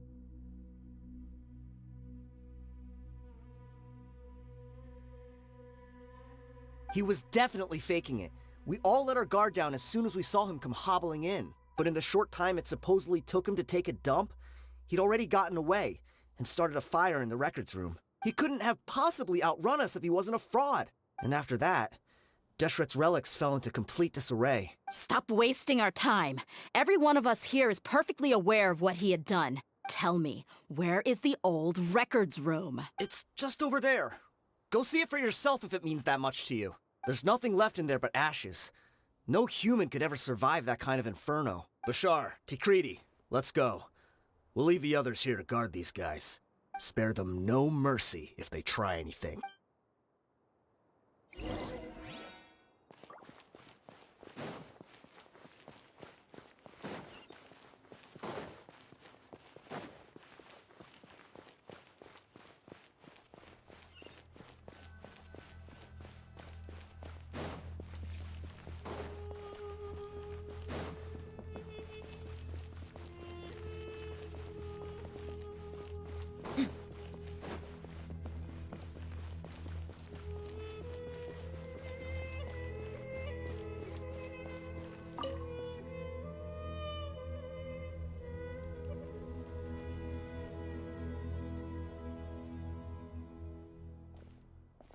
So, this was his final destination.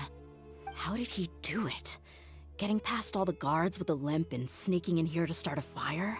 If he was nimble enough to do that, then he must have been able to get out of here after starting the fire, right? Tia. I'm sorry. I know it's just wishful thinking. Let's look around. Maybe we can find something that's been left behind.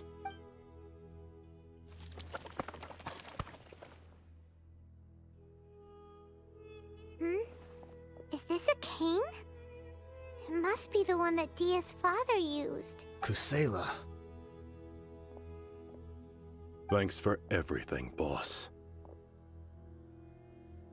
We're fortunate to somehow find that cane after that fire. Let's split up and look around some more. What if something else has been left behind? But what else could survive a fire like that? Huh?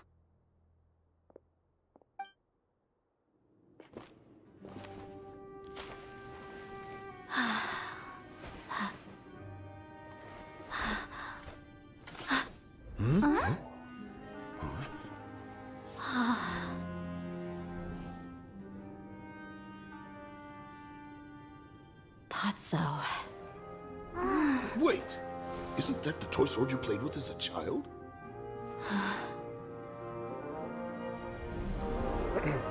The dragon is no more, for Princess Dia has slain it.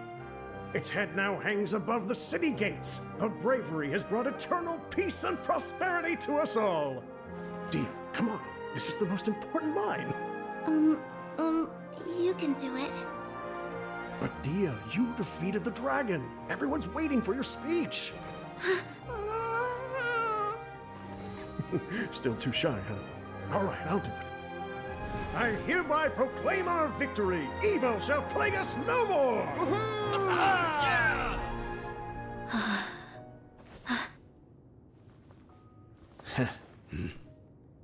Mm-hmm. I hereby proclaim our victory. Evil shall plague us no more, Dad.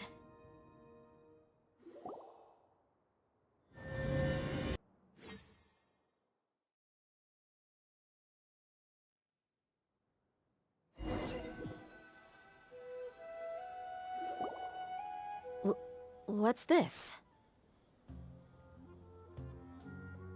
Don't you remember? You asked Paimon what she would do if she were to wake up tomorrow with loads of money. And Paimon said that she would get boatloads of tasty snacks. You looked super confused at the time, but said it was an adorable thing to say. These opportunities don't come by often. So today, Paimon's gonna treat you to a special crash course on Paimon's life philosophy. Hey, come on! Paimon's not that stingy. Anyway, the point is that you should eat to your heart's content. You'll feel better for sure once you've gotten something in your tummy. Junior Azad will also be here shortly. She's already heard that we're back. Aw, thanks, you two. Honestly, this is very unlike me. I just had a lot on my mind on our way back, so I didn't know what to say. My chest was filled with all kinds of intense emotions. They just shook me even more than all the feelings we've shared during our previous adventures. But when everything came to an end, those emotions also vanished without a trace, and I was left feeling more empty than ever before. It was as if I'd lost the thing that was most important to me. Yeah, you're right. To many mercenaries, Mora is the most important thing in the world. But perhaps to us, it's the most worthless thing of all. Idrisi and the others all used to say that they would quit if there was no Mora to be had. But when it came to avenging my father, there was no Mora to be made anywhere. My reality shattered when I found out that the father who always told me hero stories was in fact a bad guy. But look at me now. Am I any different? Despite all my promises about never forgiving him and never trying to understand him, I still went to such lengths to find out the truth, and nearly even shed tears for his sake. We're hypocrites, all of us. Yeah, you're right. It's just a pity that we often only recognize our true feelings after it's already too late. You're back! Are all of you all right? Ah, there she is. Yeah. Many people from the Corps of 30 came over, and I just wrapped up everything with my dad. All I can do now is wait for their verdict. Huh? Dia, you're looking quite down again. Paimon will explain. A lot happened while we were gone. I'm sorry. I really should have controlled my emotions better. I just... It's all right, my lady. You were hurt by all of this as well. Truth be told, I'm starting to feel a little guilty watching you cry like this. But Dia, your pain must be even worse. You shouldn't need to comfort me. Hey, don't worry about me. If anything, this whole thing has finally shown me the difference between illusion and reality. My father probably thought that people could settle into new lives as long as they moved to a new environment. That thought has even crossed my mind a few times. It's like saying, what's wrong with adapting to a new life? However, there was always something deep within my mind that refused to accept it. This impulse brought me great turmoil, and even made me feel ashamed for turning my back on your father's kindness. But now that I consider it again, it all makes sense. The desert sands are a part of who I am, and I will never be able to lead a peaceful existence. I understand how you feel. That doesn't mean I won't be making any changes to my life, though. As an example, I'm now thinking about taking on some small odd jobs. It's just like Idrisi said. I also want to catch up to my father and become a character in his play. Even if the ending of the story may be childish and ridiculous, it won't really matter. Isn't that neat, though? Oh, you'll be a whole new kind of mercenary, one that's not out for Mora. Why don't we go for a change of scenery once we finish eating? What about stopping by the Grand Bazaar again? Right. You said you wanted to get a rug for your family. We'll come along too. I can't thank you enough for taking care of me this entire time.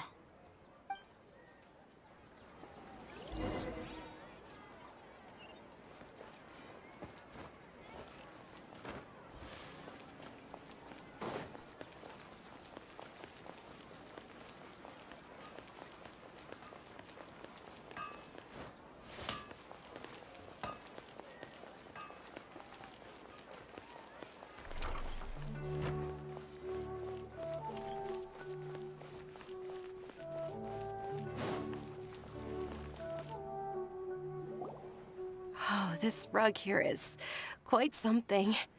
The craftsmanship is exquisite, and the fabric is also of high quality. Ah, here you are. Finally, I found you. Hey! Aren't you that mercenary who bit his tongue? Wait, are you here to take revenge on them? What are you talking about? Do I look like I could take you all in a fight? I just came here to give you something. I'll be on my way to give myself up to the Corps after this. Once I woke up, I hurried to the Khan al-Ahmar's camp, hoping to alert them to your presence. But when I got there, I found no one except the members who were still too injured to move. Ah, so you probably got there after us. Yeah, they told me that they had exacted their revenge, and everyone had turned themselves in to the authorities. Even that last camp was not going to last for much longer. I had joined the cause to repay an old favor from Kusela. Now that everyone's already turned themselves in, I might as well do the same. One of the injured members gave this box to me, and told me that it contained some of the old man's last possessions. Everything left in the camp will get confiscated, so I figured I should get this to you before the Corps could get their hands on it. Thank you. No worries. We are all just living our own truths. There's no need to comment or judge anyone for it. So this box contains everything that Dia's father left behind. Huh. It feels lighter than expected. Well, back in the day, the first thing he did with any Mora was spend it on things like drinks and meat. But let's see what's inside. What's this? It's just a bunch of junk. Ugh, it kinda stinks. Perhaps it's just been left unopened for too long. A handwritten copy of a storybook. The paper's already yellowed, and it looks like it's about to fall apart. It was against the Academia's rules to possess books for personal use. If he was going to break that rule, he could have at least copied something useful. That probably means this was really important to him. Ah, and here are a few bags of children's snacks. The packaging's completely deteriorated. Maybe that's where the smell was coming from. Did he get those for you? Yeah, but here's the thing, though. Even when I was a child, I was never a fan of these kinds of snacks. He'd always say that he got them for me, but in the end, he always ate more than I ever did. Who even leaves snacks in a box like this anyway? Isn't that just common sense? Forget it. Let me see what else is in here. A razor, some buttons, some round iron tiles, a wooden toy puppet, a wool scarf, which from the looks of it probably belonged to a woman, and a hair clip? Why are these things here? I'm suddenly feeling a little scared. I'm sorry, my lady, but this is just the kind of man he was. He probably saw this box as some kind of personal trash heap and dumped any and everything in there. 2 empty liquor bottles. Tell me, you guys, are these the kinds of things that a normal person would leave behind? Huh? There's something in the bottle! Oh, you're right. All right, I got it out. It seems to be a piece of paper with some writing on it. The bottom part's all damaged from moisture, though. Let's hope the writing didn't smudge. I was suddenly seized with an urge to write a letter after finishing this bottle. I just folded it up and left it in the bottle, though. If I end up forgetting about it, it won't really matter. To Dia. It's a letter for me? It's all right. I'll just read it out. If he went to the trouble of writing a letter, there must have been some important things that he wanted to say. Or at least record down. My condition's becoming worse and worse. Can't even walk without a cane anymore, much less go out and have fun. Guess I don't have many days left. If you're reading this letter, then I suppose I'm already long gone. You were adorable as a baby. Everyone loved you. And regardless of whether you were crying or laughing, everyone enjoyed having you in the group. But once you grew a bit older, you were no longer nearly as happy or cute. It's probably the guy's fault. Can you believe this guy? He can point the finger at himself. Anyway, back to the point. To summarize, I'm writing this so you would know not to feel sad for me, even if you end up finding out the truth. The reason being that I was never your father to begin with. Wait, what? Surely, he must be joking, right? I don't know. I was quite formidable when I was young, and 100 times cooler than some so-called flame main. Really felt like the whole world was under my feet. With just a teeny tiny bit of effort, I felt I could rule over the entire desert.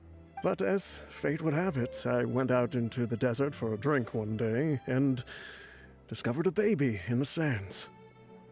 It was you. You were just lying there, small and helpless. You were so tiny that if the wind blew for just a little while longer, you would have been buried forever. But your cries were so loud they made my head hurt. Now that I think of it, you really were a bundle of energy. Sounds like he's serious. I told Idrisi and the others that I had slipped up with a woman while out and about. None of them even doubted me. I'm sorry that I had to lie to them for so long, but I really had no other choice. I was their most esteemed leader, after all. It's not like I could just tell them that I suddenly wanted to play at being a father. At this rate, I'll puke up all the liquor I just drank from this bottle. Anyway, Dia, you possess the kind of freedom and kindness that we could only dream of. As far as how you should live your life, that'll be up to you to decide. That's the end of the letter. In the end, he was still thinking of me as a little child. I suppose, or I would have suffocated under the sand a long time ago. He was a good father to you. The fact that he wasn't a blood relative doesn't change that. Yeah. It's just a pity that we had to learn the truth of everything like this. Do you already have some ideas about the decision that he wanted you to make? I do. If he first found me alone in the sands, then I want to try my hand at finding the person who abandoned me.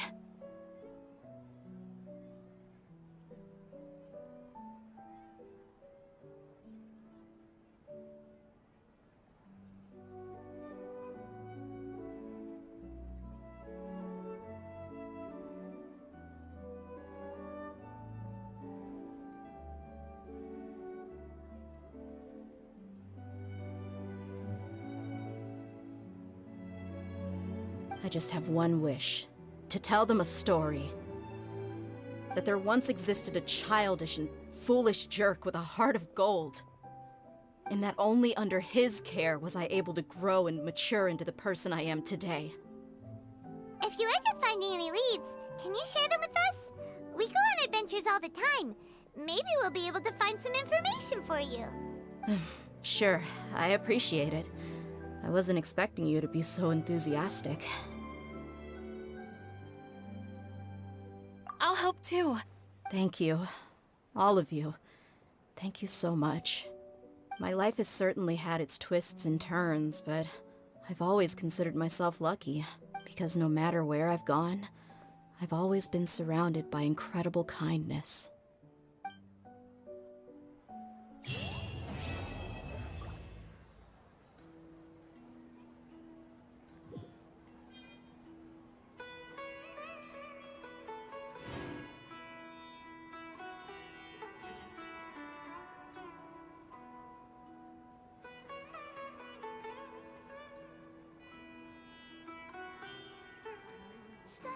is far less fun than making money. I'm super awesome. Okay.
Even when we're not looking up at the stars, they're always there, watching over us.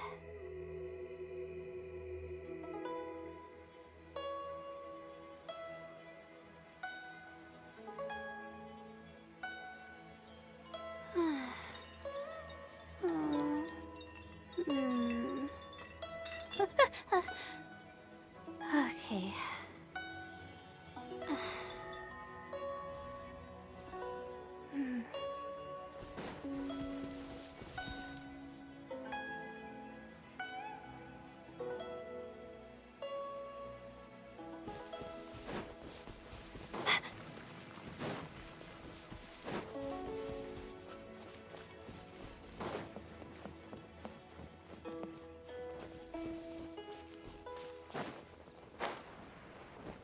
Dad! Dad, can you hear me? Look! There's somebody over there! Oh no! It's... Hey, you! Stop! Don't go any further!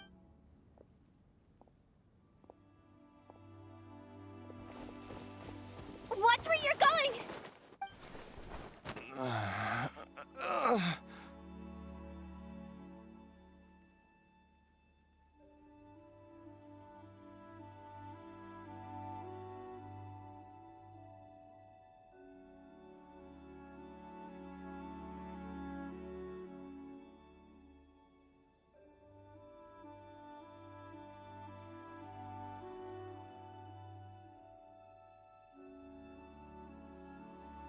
Oh, dear customer, Wangsheng Funeral Parlor does appreciate your patronage, but you needn't hasten the inevitable.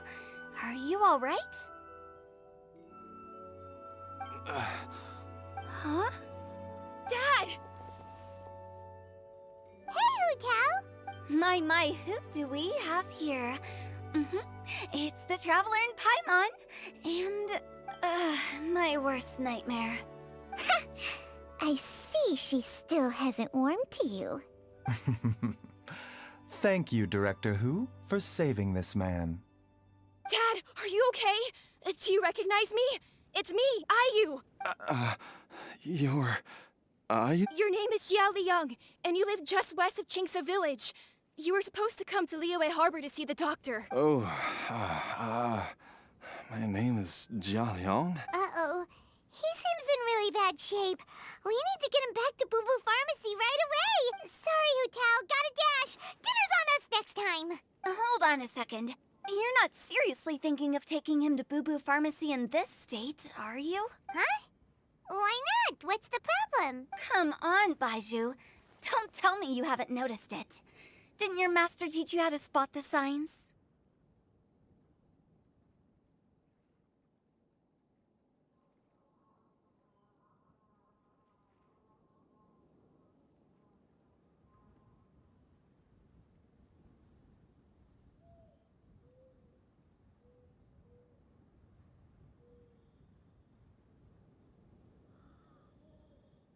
Why do I get the sense that you spotted them right away, but you're planning to use it for your own ends?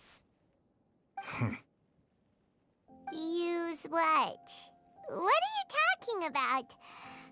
Paimon's lost. There are traces of god remains in Jialiang's system.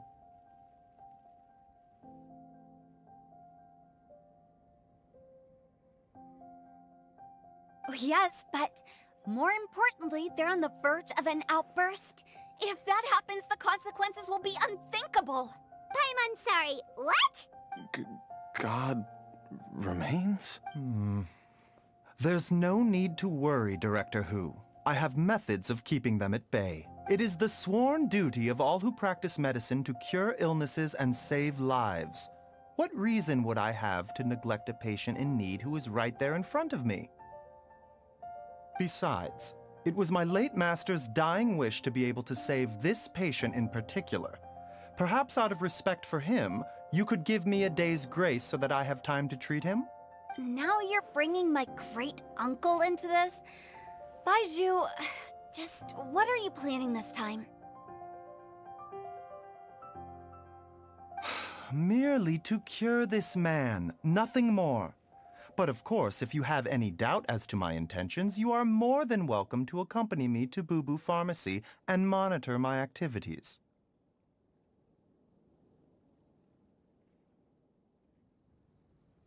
Oh, really? I thought I was persona non grata at Bubu Pharmacy. You're being unusually generous today.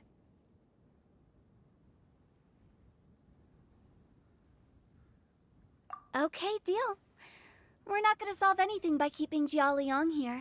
I'm happy to do it your way, but only for my great-uncle's sake and the travelers, of course. You must be pleased you brought the traveler along. Otherwise, this would have been a much more vexing ordeal. Well, time is of the essence. Let's get ourselves back to Bubu Pharmacy at once.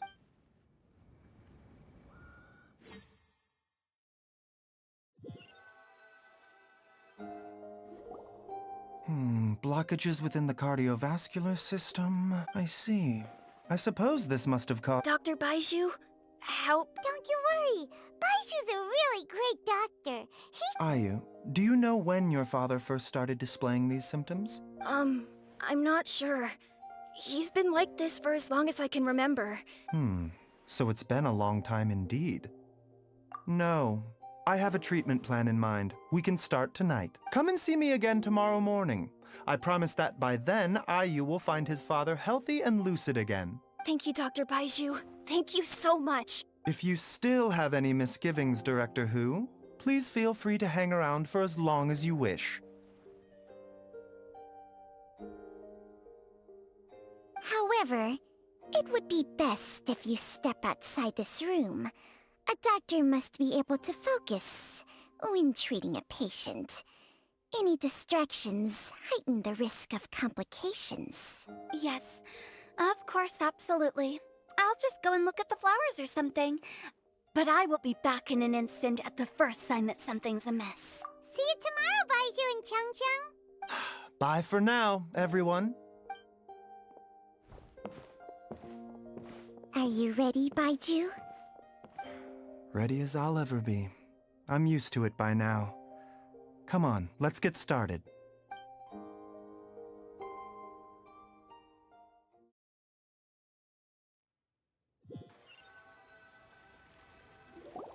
All's well that ends well, huh?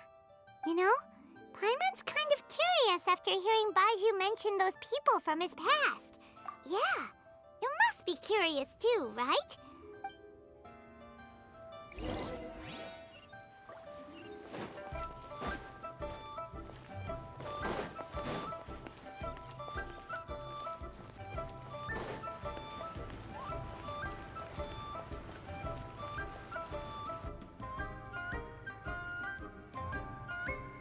While I'm idling time on admiring the scenery, the spectacled snake-bedecked docs doing surgery. Hello, you busy bees, and what do you have to discuss with the funeral director today? Actually, don't tell me. Let me guess. From the looks on your faces, you've got some questions for me. Guilty as charged. So, oh, and also, how come you and Baiju could tell so quickly that Jia Liang had god remains in his system? Huh? I thought I told you once before. Wangsheng Funeral Parlor was first founded to fight back against the vengeful wrath of gods defeated in war. Well, it is a dusty old tale by this point. Long story short, in the ancient world, dead gods were acting up, so our ancestors started purifying the air and burning the bodies of the deceased to guard the border between life and death. These days, we don't deal with the wrath of the gods anymore, but all the relevant know-how is still passed down to each generation, so we can identify gods' remains when we see them. Okay, Paimon gets it now. Almost certainly from his master, who was also my great-uncle. Baiju's master was my grandpa's younger brother, a former deputy director of Wangsheng Funeral Parlor. Wow, fancy that! Huh. So, if he would... According to my grandpa, he and my great-uncle once went traveling. That pharmacist must have cast some sort of spell on my great-uncle. My grandpa had a huge argument with him, but he couldn't convince him to stay. So my grandpa inherited the funeral parlor, while my great-uncle stayed in Chenyu Vale to practice medicine. They never spoke to each other again. Funeral director to doctor is a pretty big career change. Kinda hard to imagine. But... If he had just become a regular doctor, there would have been no issue. After all, the Wangsheng Funeral Parlor wasn't unlike a regular doctor's clinic in the early days. But according to my grandpa, the pharmacist they met had a very ominous... And on top of that, the kind of medicine practiced in the Chenyu Vale tradition goes against the natural order of things.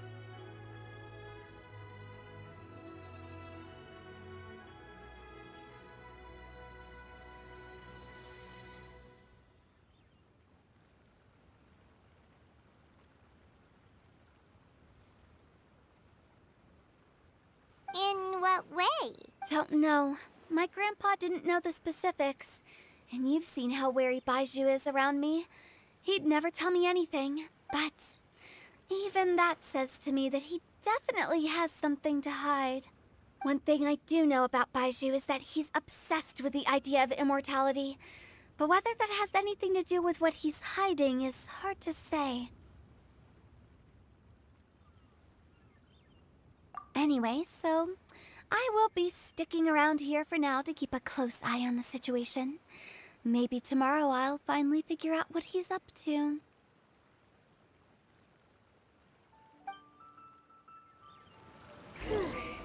After all that, it seems like we have more questions than answers. Oh, while you're here, have either of you seen Chi-Chi around? It's not every day I get to infiltrate Baiju's lair, but alas, I didn't catch a single glimpse of her anywhere. Aha! What if...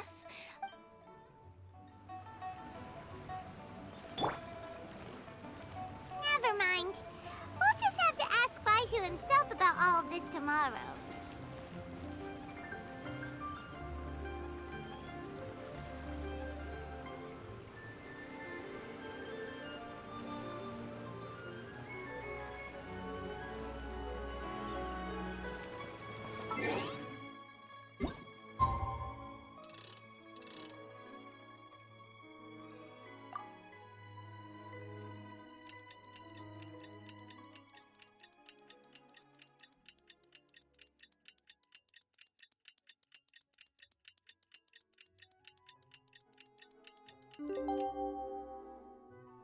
Wanna come over for tea?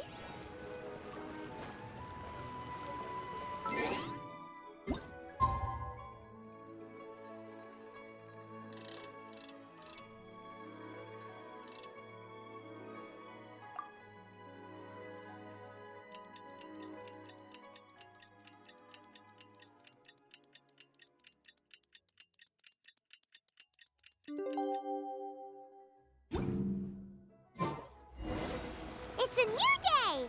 Let's go back to Boo Boo Pharmacy and check... Dad!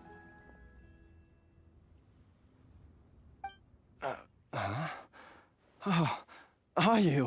Dad, you remember me! Yes, I remember now. Oh, are you? Don't worry, Dad. I got the Adventurers Guild to help us look for her. And Dr. Baiju's gonna help too. Right now, all you need to do is concentrate on getting better. Great. That's wonderful. I can't thank you enough, Dr. Baiju. My pleasure, really. It's the least I can do to honor my late master's dying wish. If anything, I should be apologizing to you for not making the time to visit in all these years. Not at all, Dr. Baiju. It's only because Jiang Li... You're still in the early stages of recovery, so you'll need to take it easy for a while. Take it slowly and try not to overexert yourself. I suggest you stay at Boo Boo Pharmacy and rest for at least the next few days. Director Hu, do you have any further reservations about Jia Liang's condition? It seems like the evil presence is gone after all. You really did manage to suppress it, huh? But how did you accomplish this in a single night? That would be a trade secret, I'm afraid. If that gives you any cause for concern, you may continue to monitor Jia Liang for as long as you wish. Though I regret to say that Boo Boo Pharmacy cannot offer to reimburse Wang Sheng Funeral Parlor for any revenue lost in the meantime. Oh, come on, Baiju. I'm not that unreasonable.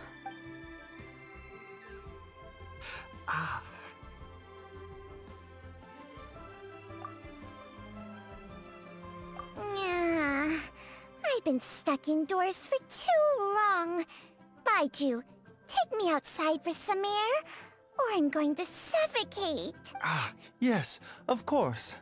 Everyone, please excuse Qiangsheng and myself for a moment.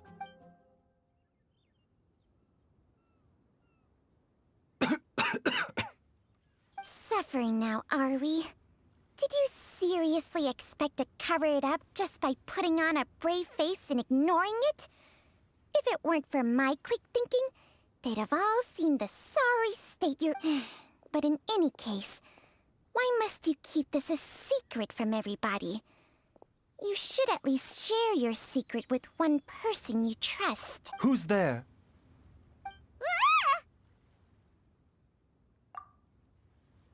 Why did you follow us here? Oh, it's nothing. I just needed to get some air. What did I just say about putting on a brave face? Traveler, Paimon, the truth is, Baiju did not cure Jialiang's illness. Instead, he transferred some of his own life force to his patient to temporarily subdue the poison in his system.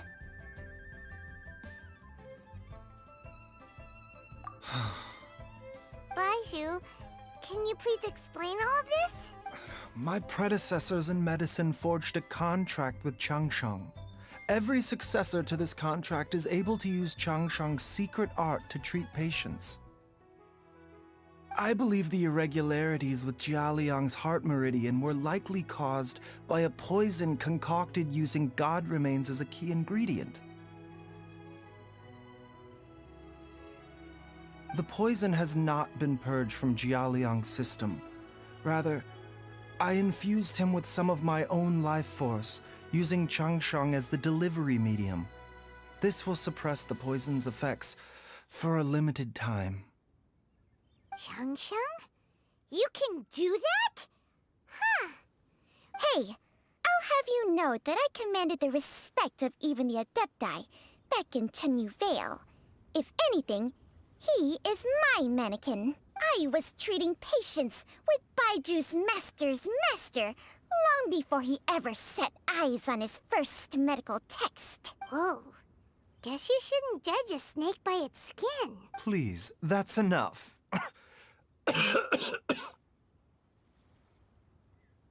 Wait a sec. Huto was saying the branch of medicine you studied uses some pretty dubious methods. Hardly. Jiang Sheng helps to keep my qi in balance, so there is no great harm done.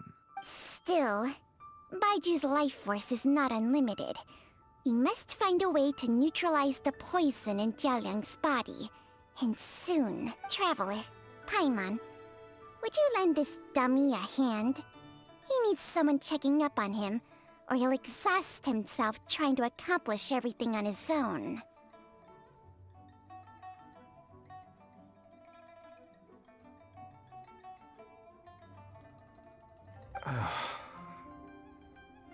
Baiju, don't you think you should seize this opportunity? You cannot expect a... Thank you, Traveler and Paimon. Huh. Paimon doesn't think we've seen this side of you, but there's... The poison in Jialiang's system must have accumulated over a prolonged period. I think I should pay a visit to their family home. Yes, I asked Ayu this morning before you arrived. Let's head there together once I've asked Gui and Qiqi to look after the pharmacy. As well as investigating Jialiang's exposure to the poison, we should also keep an eye out for Ayu's missing mother, my fellow disciple, Jiang Li.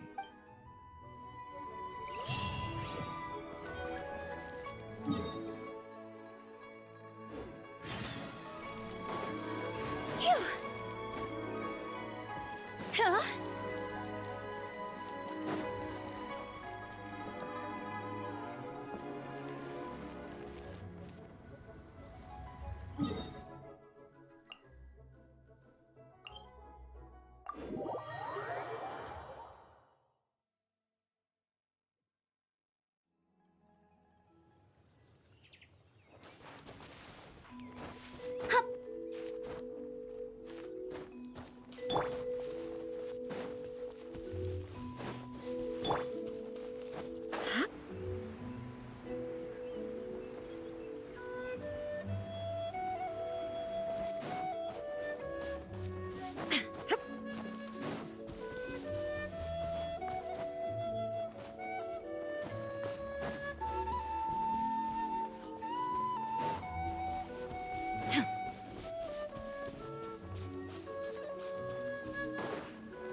Huh?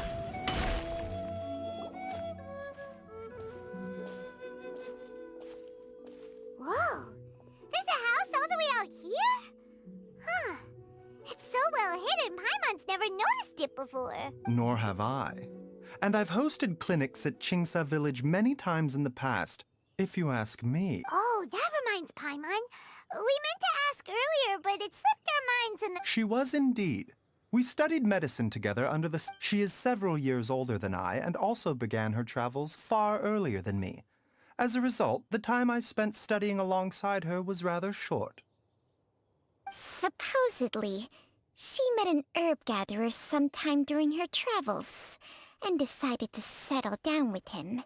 Wait, Changsheng, are you saying neither of you had actually met Jialiang or Ayu? Jiang Li did occasionally come back to Chenyu Vale to see our master, but for whatever reason, the last time she visited us, she and Master had some sort of quarrel.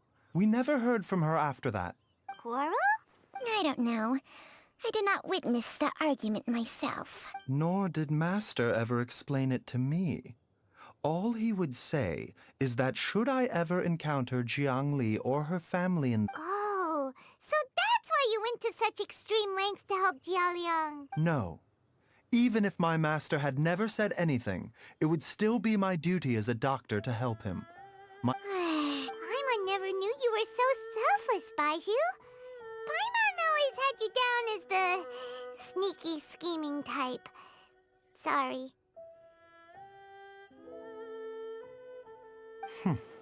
So a few words from me is enough to dispel all your suspicions, hmm? You ought not be quite so quick to relax your... What the... Okay, that was the most suspicious sounding thing you've ever said.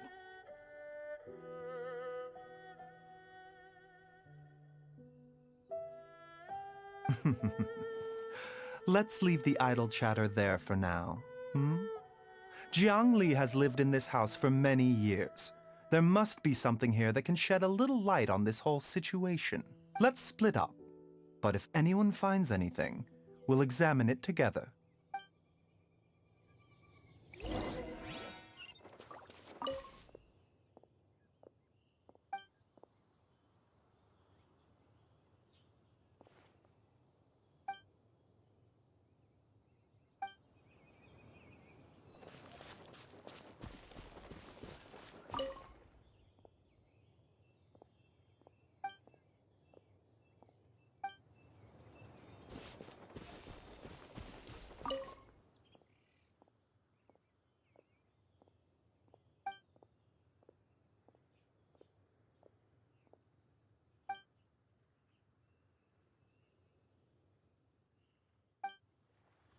Traveler, Paimon, come quick!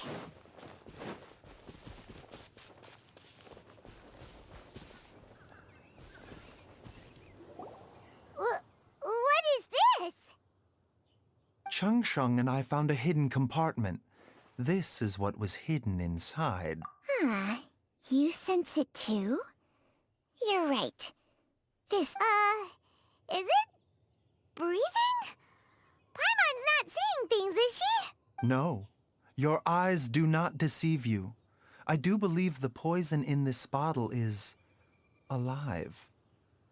Some toxins act a lot like living organisms. I read about this once in the Origins and Symptoms of Diseases.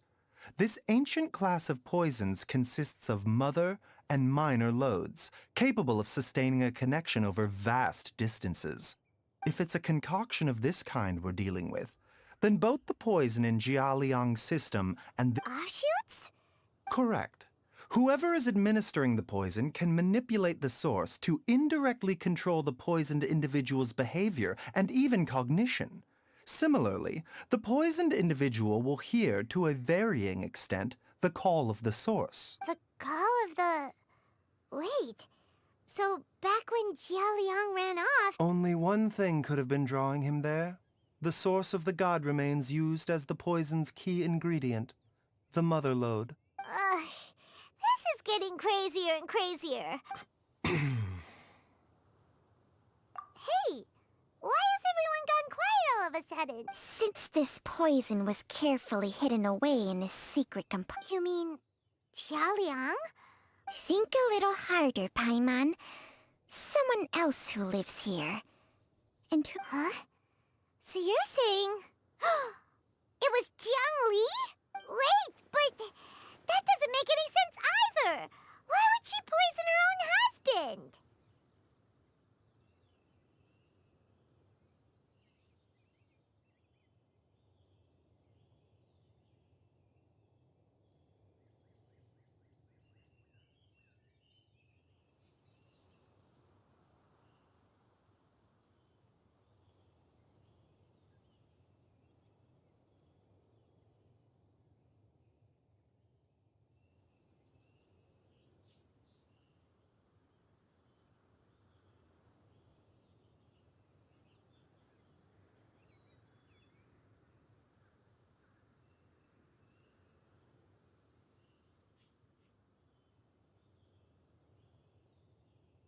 I agree. It makes little sense.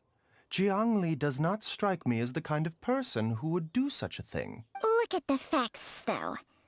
How many people in the entirety of Liyue have the ability to concoct a poison from god remains?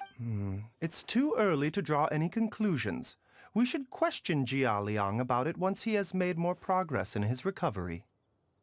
Yes. According to the Origins and Symptoms of Diseases, the minor loads will disappear if the mother lode is purged. So if we can find and destroy the source of these god remains, the poison will leave Jialiang's system without the need for any further treatment. Do you know anything about god remains in Qingsa village? Even the history books have no record of this. The only ones who'll know anything are those old... Didn't you used to be on good terms with the Adepti, though? Well, Changsheng's memories and powers are not what they were in her prime. These days, she has to enter a contract with a mortal and share their life force just to sustain her own life. I fear that such ancient events are long gone from her memory by now.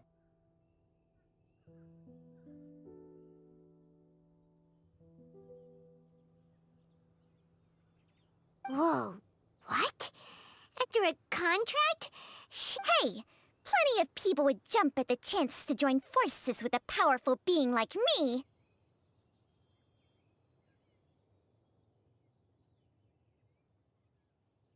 With my assistance in rebalancing your chi, not only can you extend your lifespan, but you will also be stronger, healthier, and able to eat whatever you like with no risk of upsetting your stomach. Stronger and healthier? Baizhu, maybe when you retire, you... Unfortunately, Cheng Sheng's contract has strict requirements regarding the host's temperament. None of her hosts have ever been exempted from these rules. I fear that I will be unable to accommodate your wishes, Paimon. Temperament? Hey! What are you trying to say? Did you...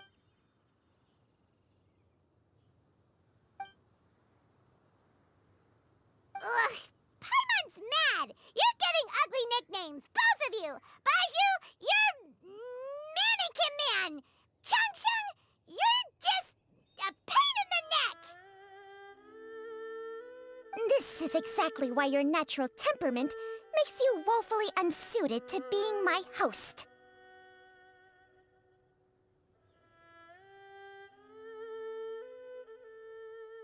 All right, everybody, calm down. Back to the matter at hand. With how antisocial they are? If it were up to them, they'd go their whole lives without What? Seems you're as well connected as they say, traveler. Oh, if you're talking about who Paimon thinks you're talking about, you better do the honors.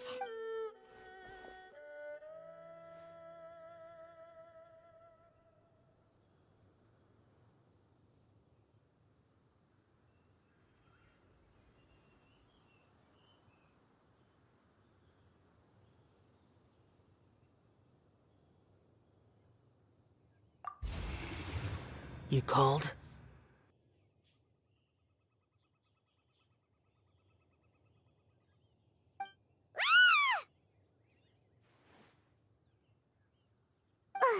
Gets Paimon every time. Aren't all Adepti in the habit of materializing at a thing? Well, this is unexpected. Huh? It's you.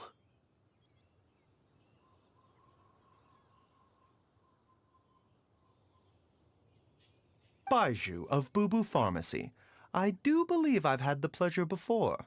The Lantern Rite, when we met briefly, I was unaware of your true identity.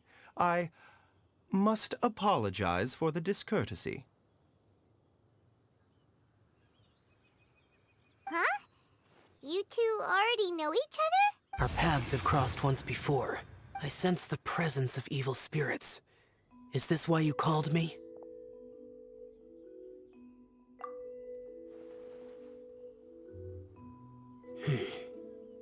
So someone has been concocting demonic poison. Too often, fervent desires drive mortals to abandon all regard for their own safety.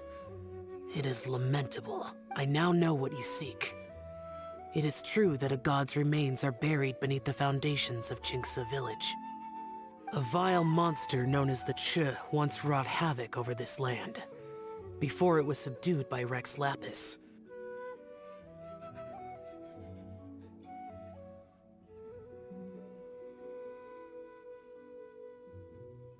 The land was finally cleansed of poison when Rex Lapis used statues in his likeness to seal the serpent's remains.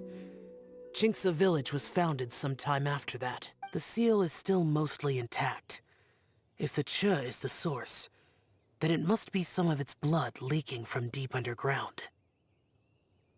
However, its aura is faint and barely detectable. I do not like to intervene against mortals unless absolutely necessary. But when demonic forces are involved, things can spiral out of control. If that happens, be sure to call my name again.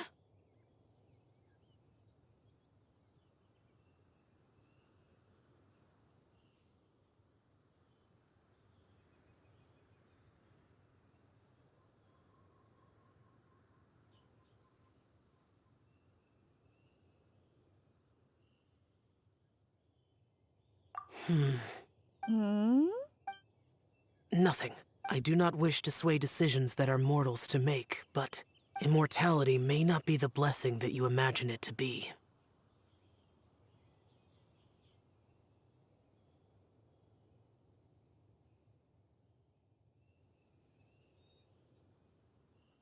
I shall treasure your words of instruction, Master Adeptus. Farewell. What a strange Adeptus. Rather different from the way I remember them. That's Shell for ya!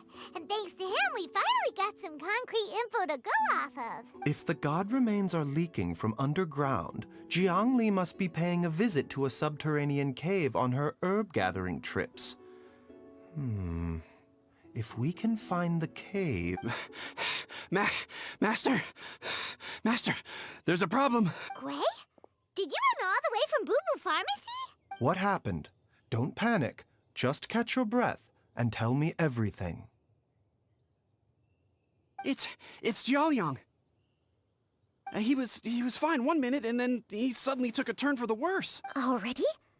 How? Based on past experience, he should have been fine for the next 3 days at least. It seems that my worst fears have been confirmed. Everyone, back to Boo Boo Pharmacy now!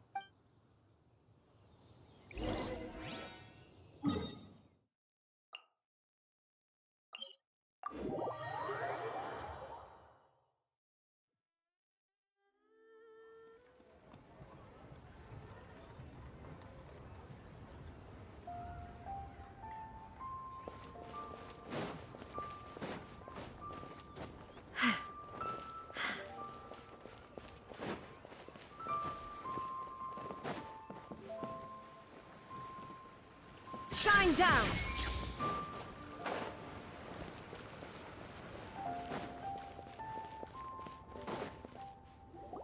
Dad! What's wrong? Dad?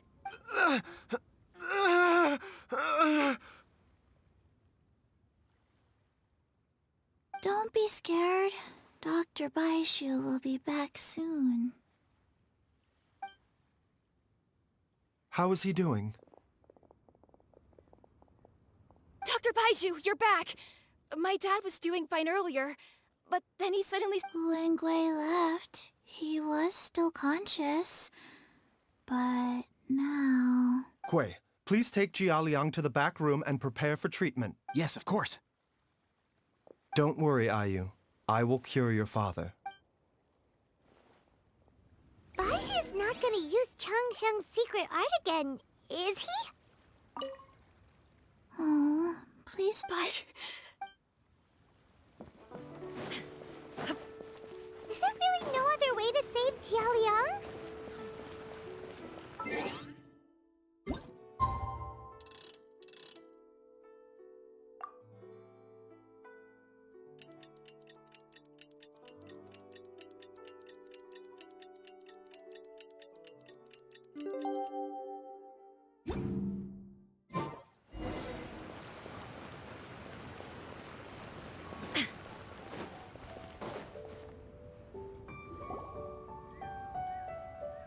How are you feeling, Dad?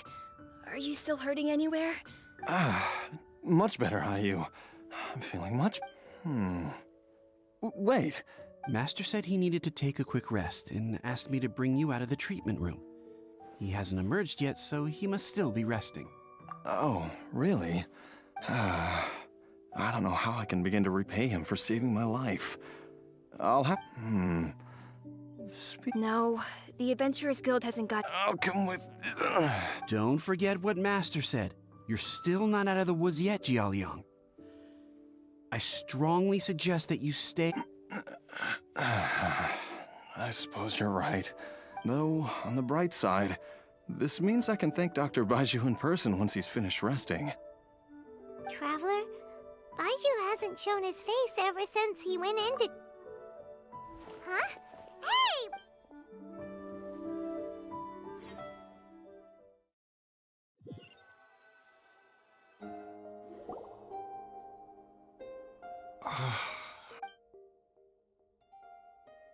You're finally awake?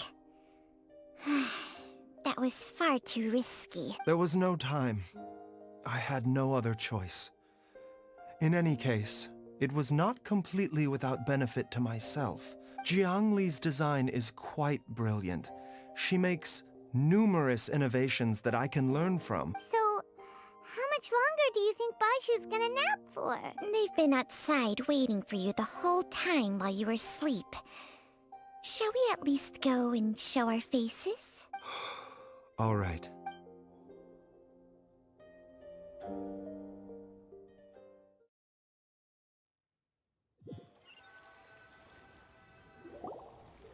Surely he hasn't. There's no way he could have Who's talking behind our backs again? Ah! Baju! Changsheng! Of course. There's no need to be concerned. I merely had to transfer a rather large amount of life force on this occasion. But, with Changsheng's help, I will recover in time.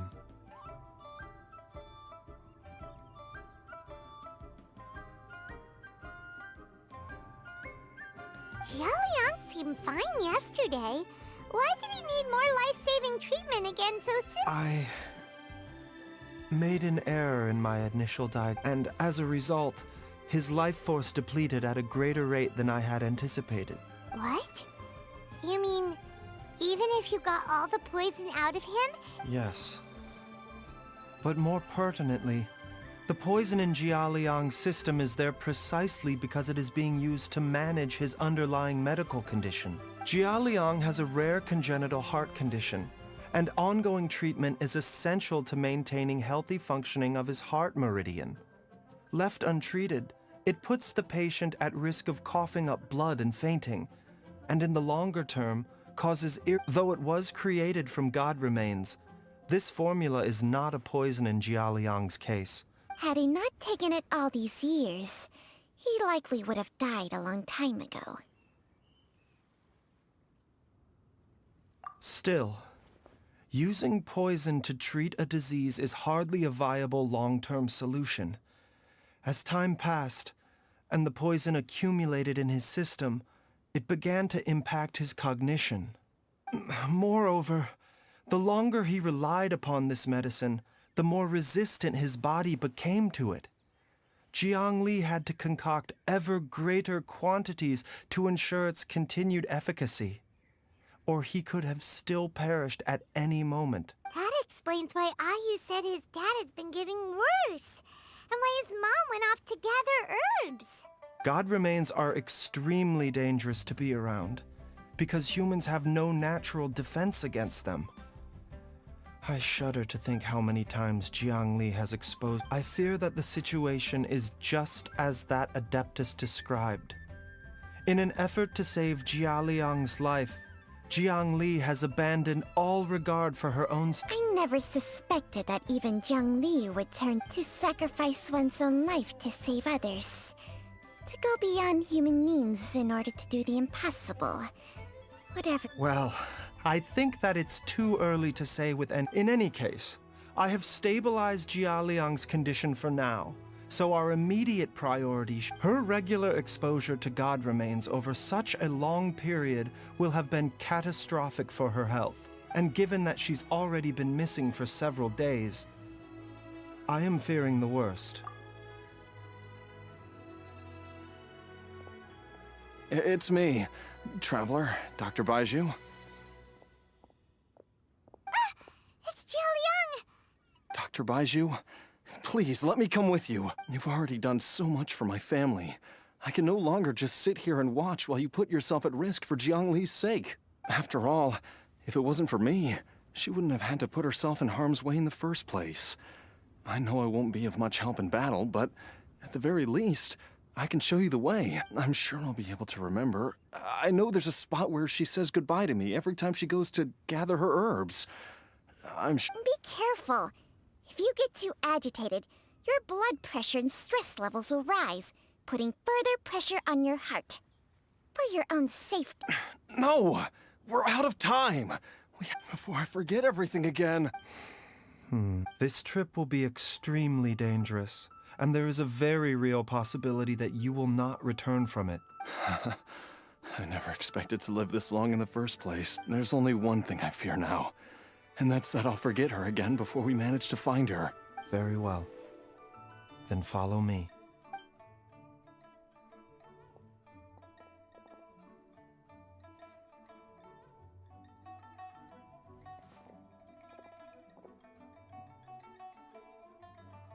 Dr. Baizhu, are you heading out again? Yes. This could be a long one. Could you please add an extra measure of mistgrass pollen and 1 dose each of the ingredients from the 3rd and 5th compartments of my medicine cabinet? Dr. Hop to it now. And remember to be careful with the cauldron this time. You don't... Okay.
It's just like the day I went missing.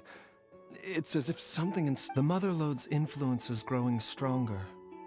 But is it because we're getting closer to... Jialiang, can you sense which direction the source is in? I think it's... this way.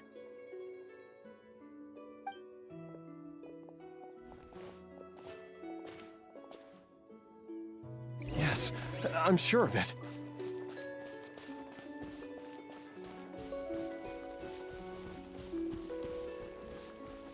I feel a dull ache in my heart. This must be the way.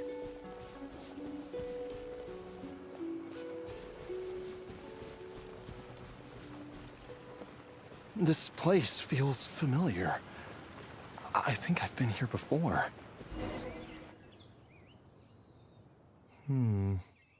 There is an inauspicious presence here. I think I remember this place. Jialiang, are you okay? No, I have to keep going.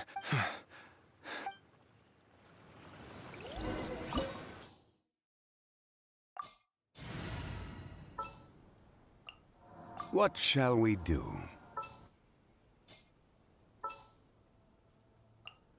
May knowledge guide you.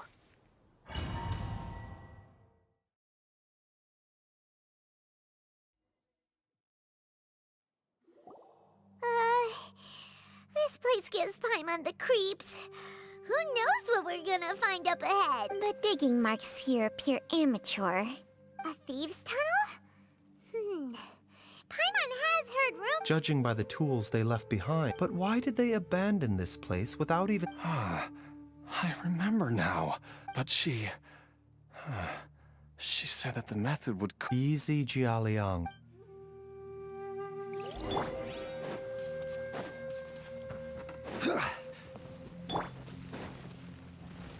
Mind the side effects. A bitter pill to swallow.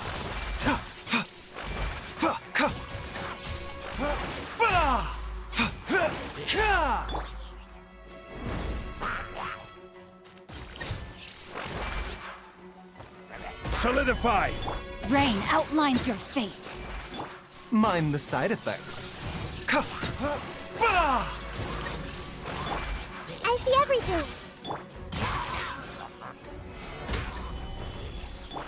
Body and mind. Witness the power of Guhua.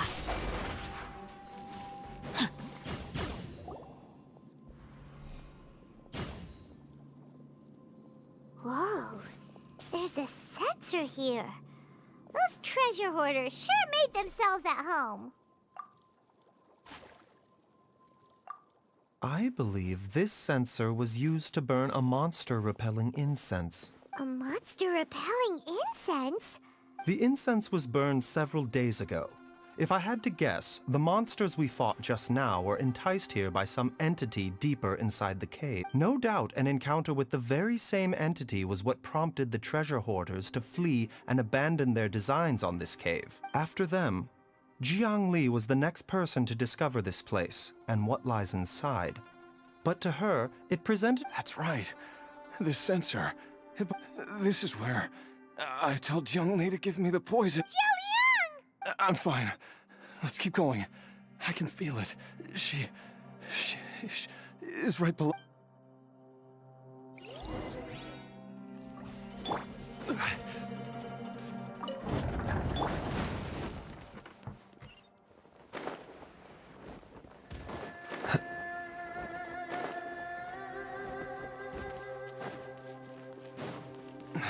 I can feel it. We're getting close. Almost there. It's right up ahead. The place where we made a pact together to... Aha!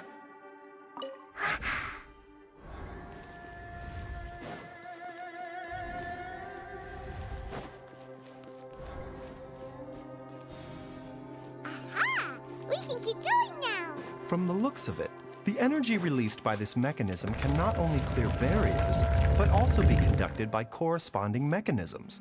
Perhaps it's something we can make use of.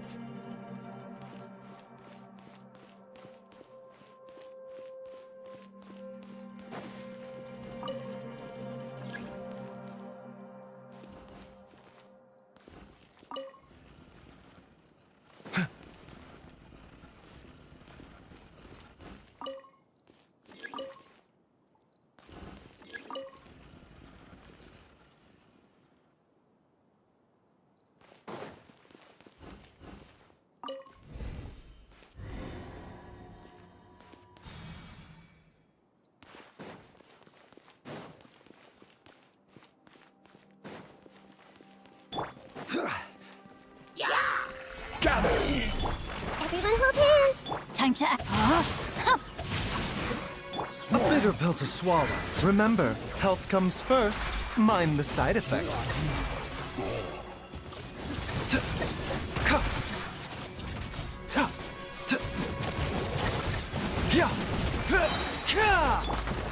Stabilize! Order guide you! Hey! Ring cutter! No, my sword!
Jiang Li! Look out! There's a monster next to her! The god remains must have lured them here. Watch my back.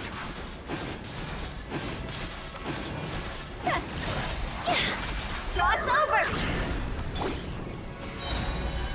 The doctor will see you now. Taking a turn for the better. A bitter pill to swallow. Fuh.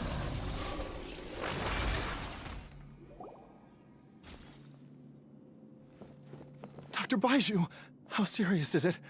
Is she... I can still feel a pulse, but her condition is quite grave. The god remains here are encroaching on her cognition, much as the poison in your system did to you. If we don't eliminate it soon, then even if we save her life, I fear that she may never wake up again. Then, what are we waiting for? Let's destroy the remains right away!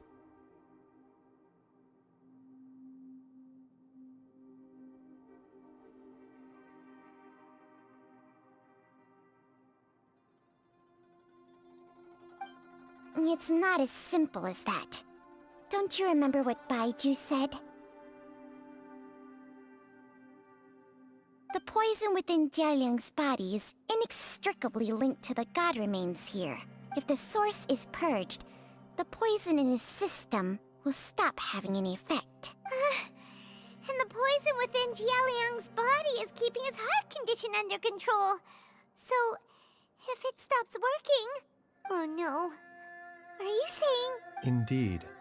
If the god remains here are purged, then your life will come to an end. I wondered when this day might come. Wait!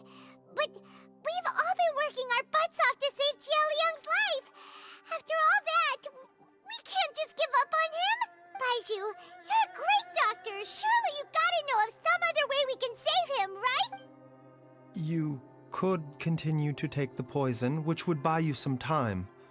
As for Jiang Li, maybe if we put our heads together, we can think of something? It appears to me that she was striving to concoct your medicine for you, right up until the moment when she lost consciousness. Maybe it's her greatest wish that you will continue to take it and live. Dr. Baiju, give it to me straight. How long does Jiang Li have? The god remains have reached her internal organs. Under ordinary circumstances, I would give her less than 3 days. But if I were to treat her using a secret art... But what would be the point of that? Dr. Baiju, I'm all too aware of the dangers of god remains. You are not the first to mention it to me. If I continue to sustain my own life using this wretched substance, not only would Jiang Li have to keep risking her life to make my medicine for me, but I would have to live with the looming threat of these remains breaking out and wreaking havoc not just upon me, but my entire family. I know for a fact that I should have died over a decade ago. The fact that I've been around to see IU grow up is already a great blessing from Rex Lapis. If my choice can bring Jiang Li back, then you... Jialiang... After cheating death for so long, it seems I've Traveler, Dr. Baiju. Of course. Thank you, everyone. And I'm sorry that I won't be able to repay your kindness in this life. Jialiang... I am sure that over the years, Jiang Li will have tried all the conventional methods known to humankind. As for less conventional methods, I have little expertise besides Changsheng's secret art. Mortals are fated to grow old and pass on when their natural lifespan runs out. If it were so easy to combat the natural processes of aging and death, Jiang Li would not have had to resort to unnatural methods. What a crazy situation! Jiang Li risked it all to save Jialiang's life, and now Jialiang has to sacrifice him. I've seen many final farewells in my time, but I can never get used to it. In the human realm, all things must come to an end. Is it not a fitting, at least? That's what generations of masters before you have always believed. The path they chose was indeed a heroic one. But when I think of those who would willingly sacrifice themselves for others, I cannot help but think that theirs are the lives least deserving of death. When all this began, we agreed that once Ayu was old enough to help you gather herbs, it would be time for me to go.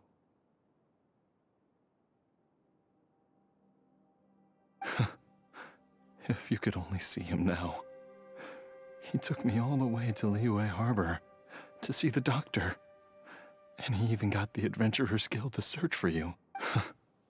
So, I know that you'll both be okay without me.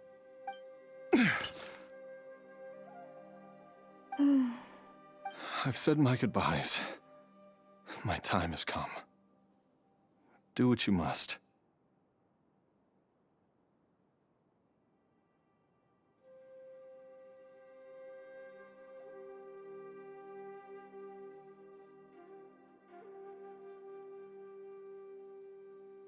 As you wish.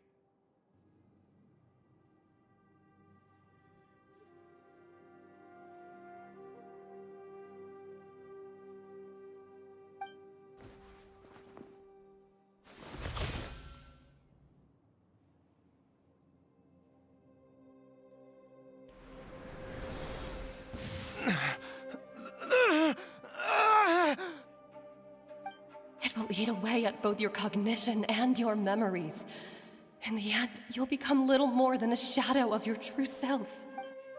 I'll take it. At the very least, it will allow me to stay with you and watch Ayu grow up. Mom, something's really wrong with Dad. Don't fret, Ayu. I will gather some medicinal herbs right away. I promise you, nothing will happen to our family. Why would these memories come to mind now? The longer we live, the tighter we cling to what we have.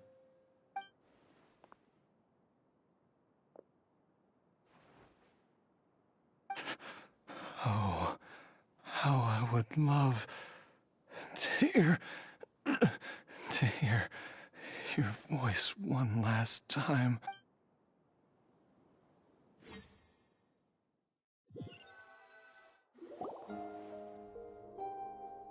Jialiang! Jialiang! Jialiang! Jialiang! Dad, are you awake? Jiangli, are you? Didn't I... Huh? What are these? How does it feel to come back to life? Do you feel strange or different in any way?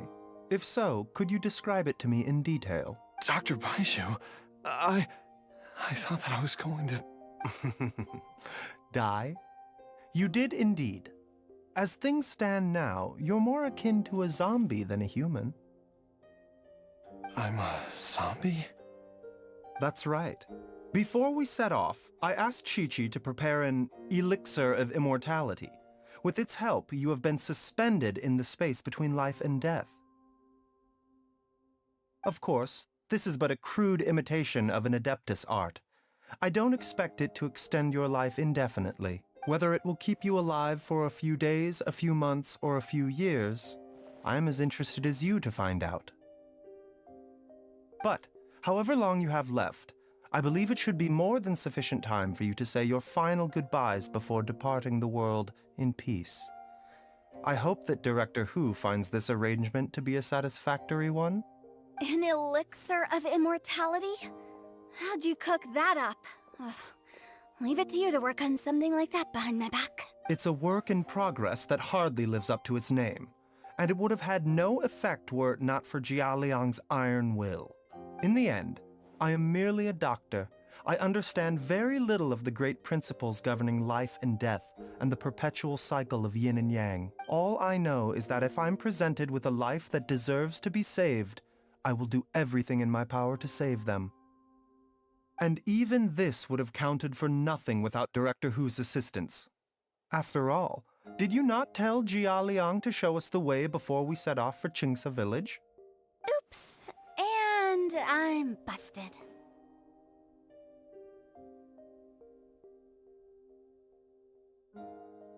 Without Director Hu nudging things in the right direction, we may not have found Jiangli in time. No wonder he didn't mention the elixir back then. I thought he was being frank and transparent with me for once, but apparently not. Director Hu told me to keep her suggestion a secret, but it seems nothing escapes Dr. Baiju's attention.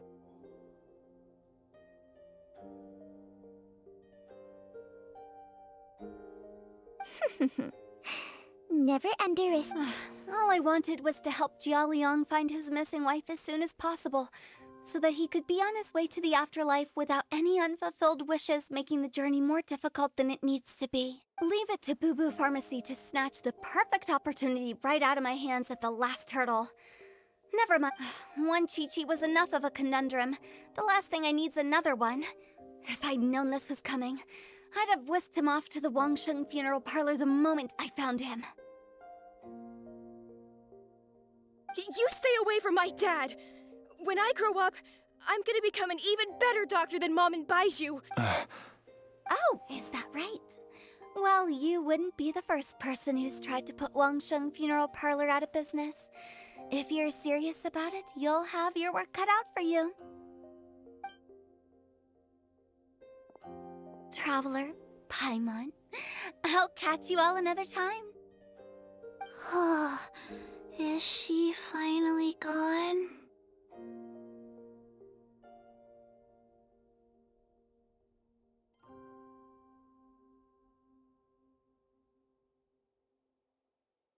All's well that ends well. If you ask Paimon, we should probably do something to celebrate this hard-earned family reunion. At times like this, It feels like it was a whole lifetime ago when I last talked with Jiangli and Ayu around the dinner table. Yay! Paimon can't wait! Alright, first things first, off to the market for some fresh ingredients. Wait up! I'll come too! Baizhu, thank you so much for everything you've done for us. Don't mention it, Jiangli. I was just doing my duty. Just your duty, huh? Baizhu, Changsheng, would you mind if we took this conversation outside?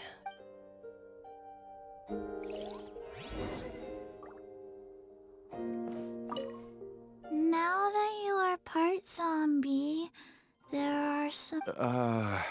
Yes, ma'am. I'm listening. First, don't forget to stretch your body regularly. Second... Yes? Go on. I forgot.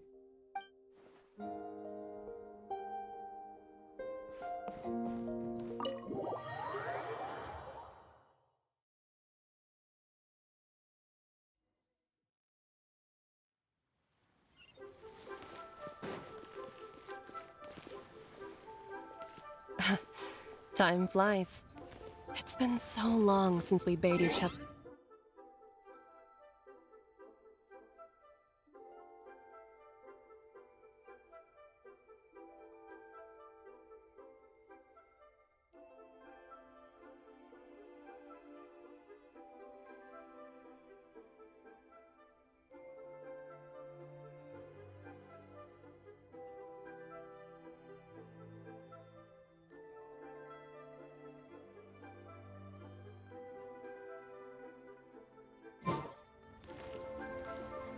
Changsheng, you're the same as ever.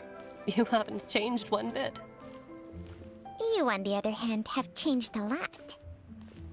You're right. My younger self would have never imagined that things would one day turn out this way. Or that you'd turn out this way, Baizhu.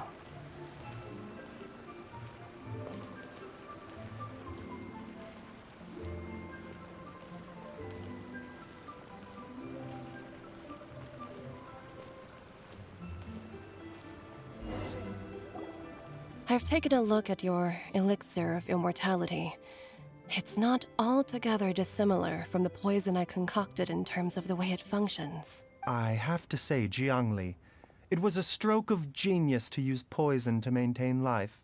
I hope you're not too upset at me for copying your methods. No, not at all. With your intellect, even if you'd never seen my poison, I believe you would have eventually arrived at the same approach. But I'm still impressed by how quickly you managed to gain such a thorough understanding of it.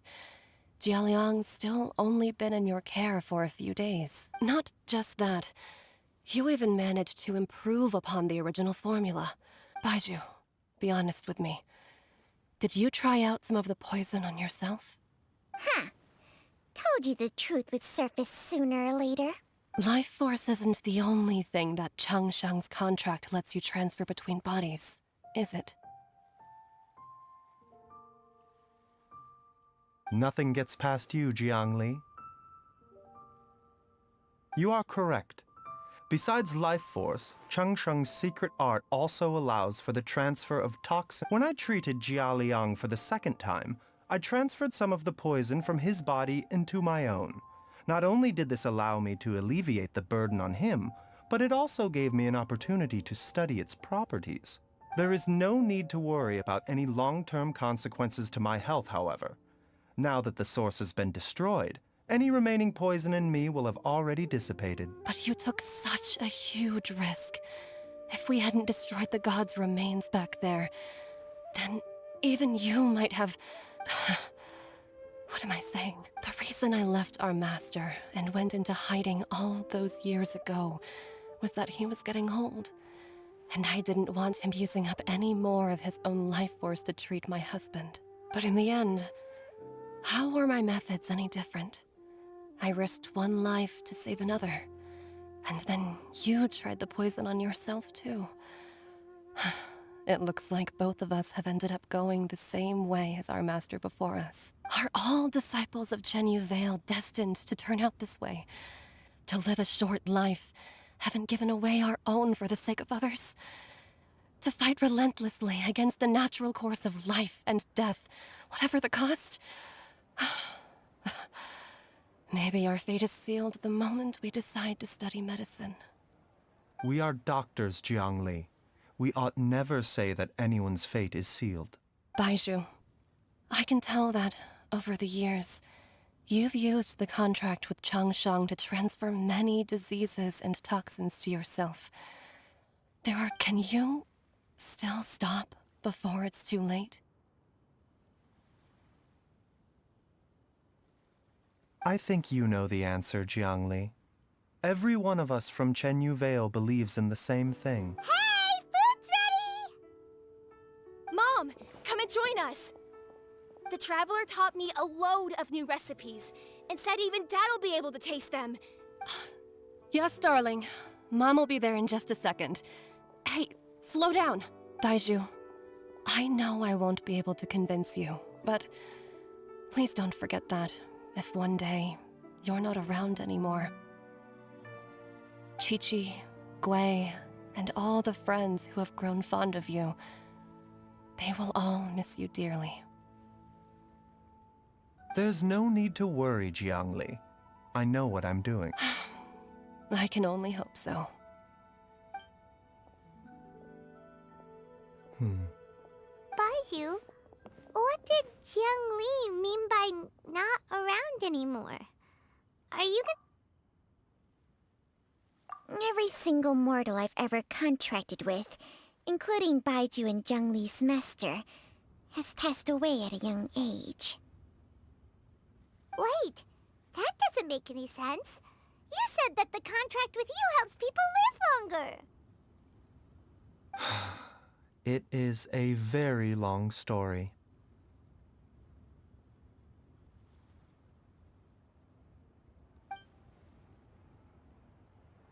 Long ago, when plagues ravaged the land, one doctor made a pledge to rid the world of pain and suffering.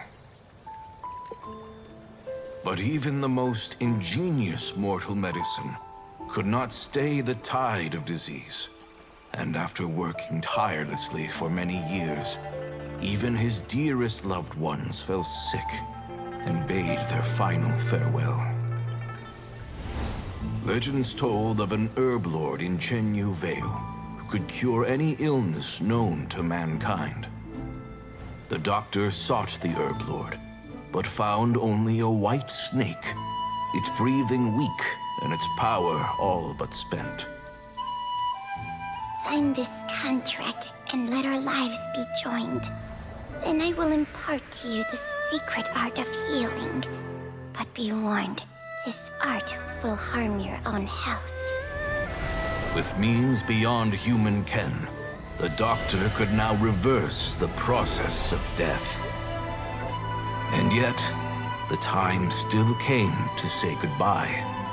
Only now, the one departing was the doctor, his life force spent.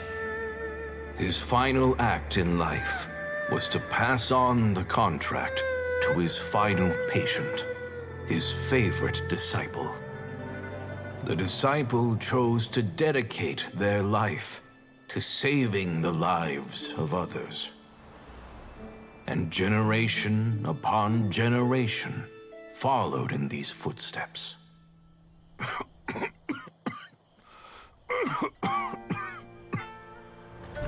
Since I inherited this contract, I've always respected the path taken by my predecessors, and followed it myself unquestioningly. That is until I tried to use the art to save my own disciple's beloved. She begged me not to use up my own life force. She said that this art is a poison chalice, an evil and unnatural practice. She did not wish to sacrifice one life for the sake of another, when both were lives she treasured. Only then did it occur to me. Did I not suffer when my master passed away, just as patients' families do at their loved one's deathbed? Are not the lives cut short by this contract just as worthy of saving as any patients? What is this contract to us? Medicine or poison? Alas, I no longer have enough time left to find the answer. I entrust to your care both Changsheng and this final question. May you find a remedy for this conundrum, which has ailed us so. Time and again, no matter how much I try to warn them or balance their chi, I can never save them. And you? What's your answer? If I abandoned the contract and left you without a host, what would happen? I suppose I'd spend my final moments taking a nice nap on Mount Yaojun. Then I'd be reunited with my old friends and your predecessors. Then it's decided. If there's a life in front of me that deserves to be saved, why shouldn't I do everything within my power to save it? Once again, it's the same answer. So be it. Close your eyes. Who knows how many more people will take on this contract? None. This contract will end with me. My contract has strict requirements on the host's natural temperament. All my hosts have been most pure of heart.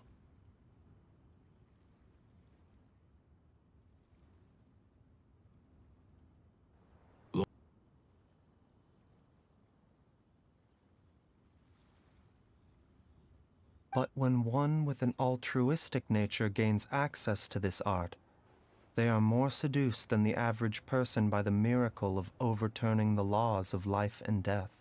Though they know better than anyone else the fate that awaits them, when faced with the sorrows of humanity and the pain of losing their nearest and dearest, they cannot help but reach beyond human means.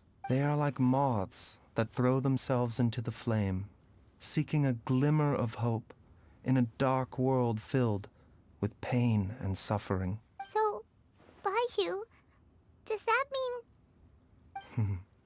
I suppose that would make me a moth that yearns for the light, but doesn't want to be burned to a crisp.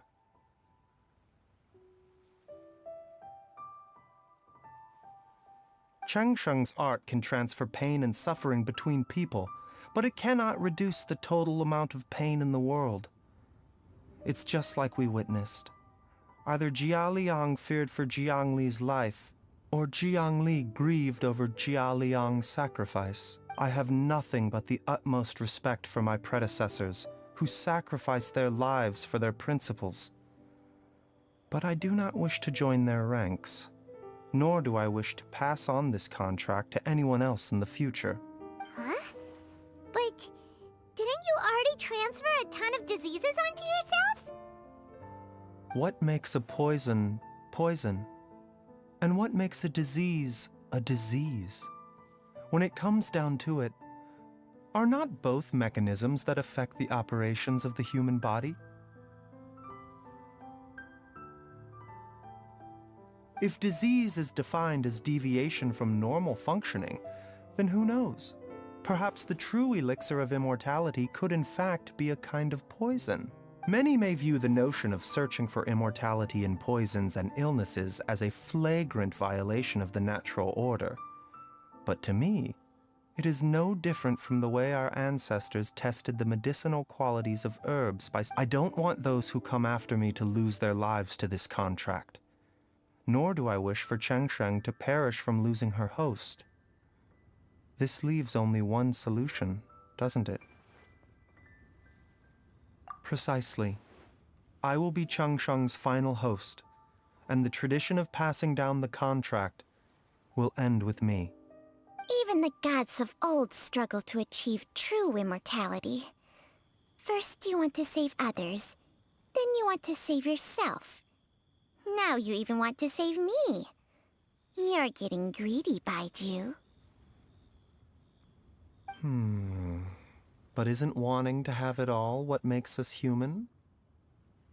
For a selfish moth like me, who's afraid of the flame yet yearns for the light, the only path forward is up towards the moon. Huh. For once, Paimon just does not know what to say. Dr. Baiju, Traveler, what are you still chatting about? The food's about to get cold. We also have coconut milk for Chang Sheng and Paimon. Okay, fine. Let's go grab some food.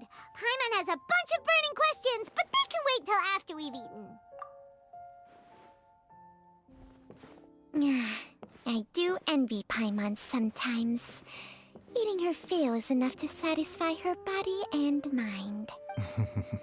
True. And yet, although we call them simple pleasures, are such things as these not precisely why we mortals cling desperately to the life we have?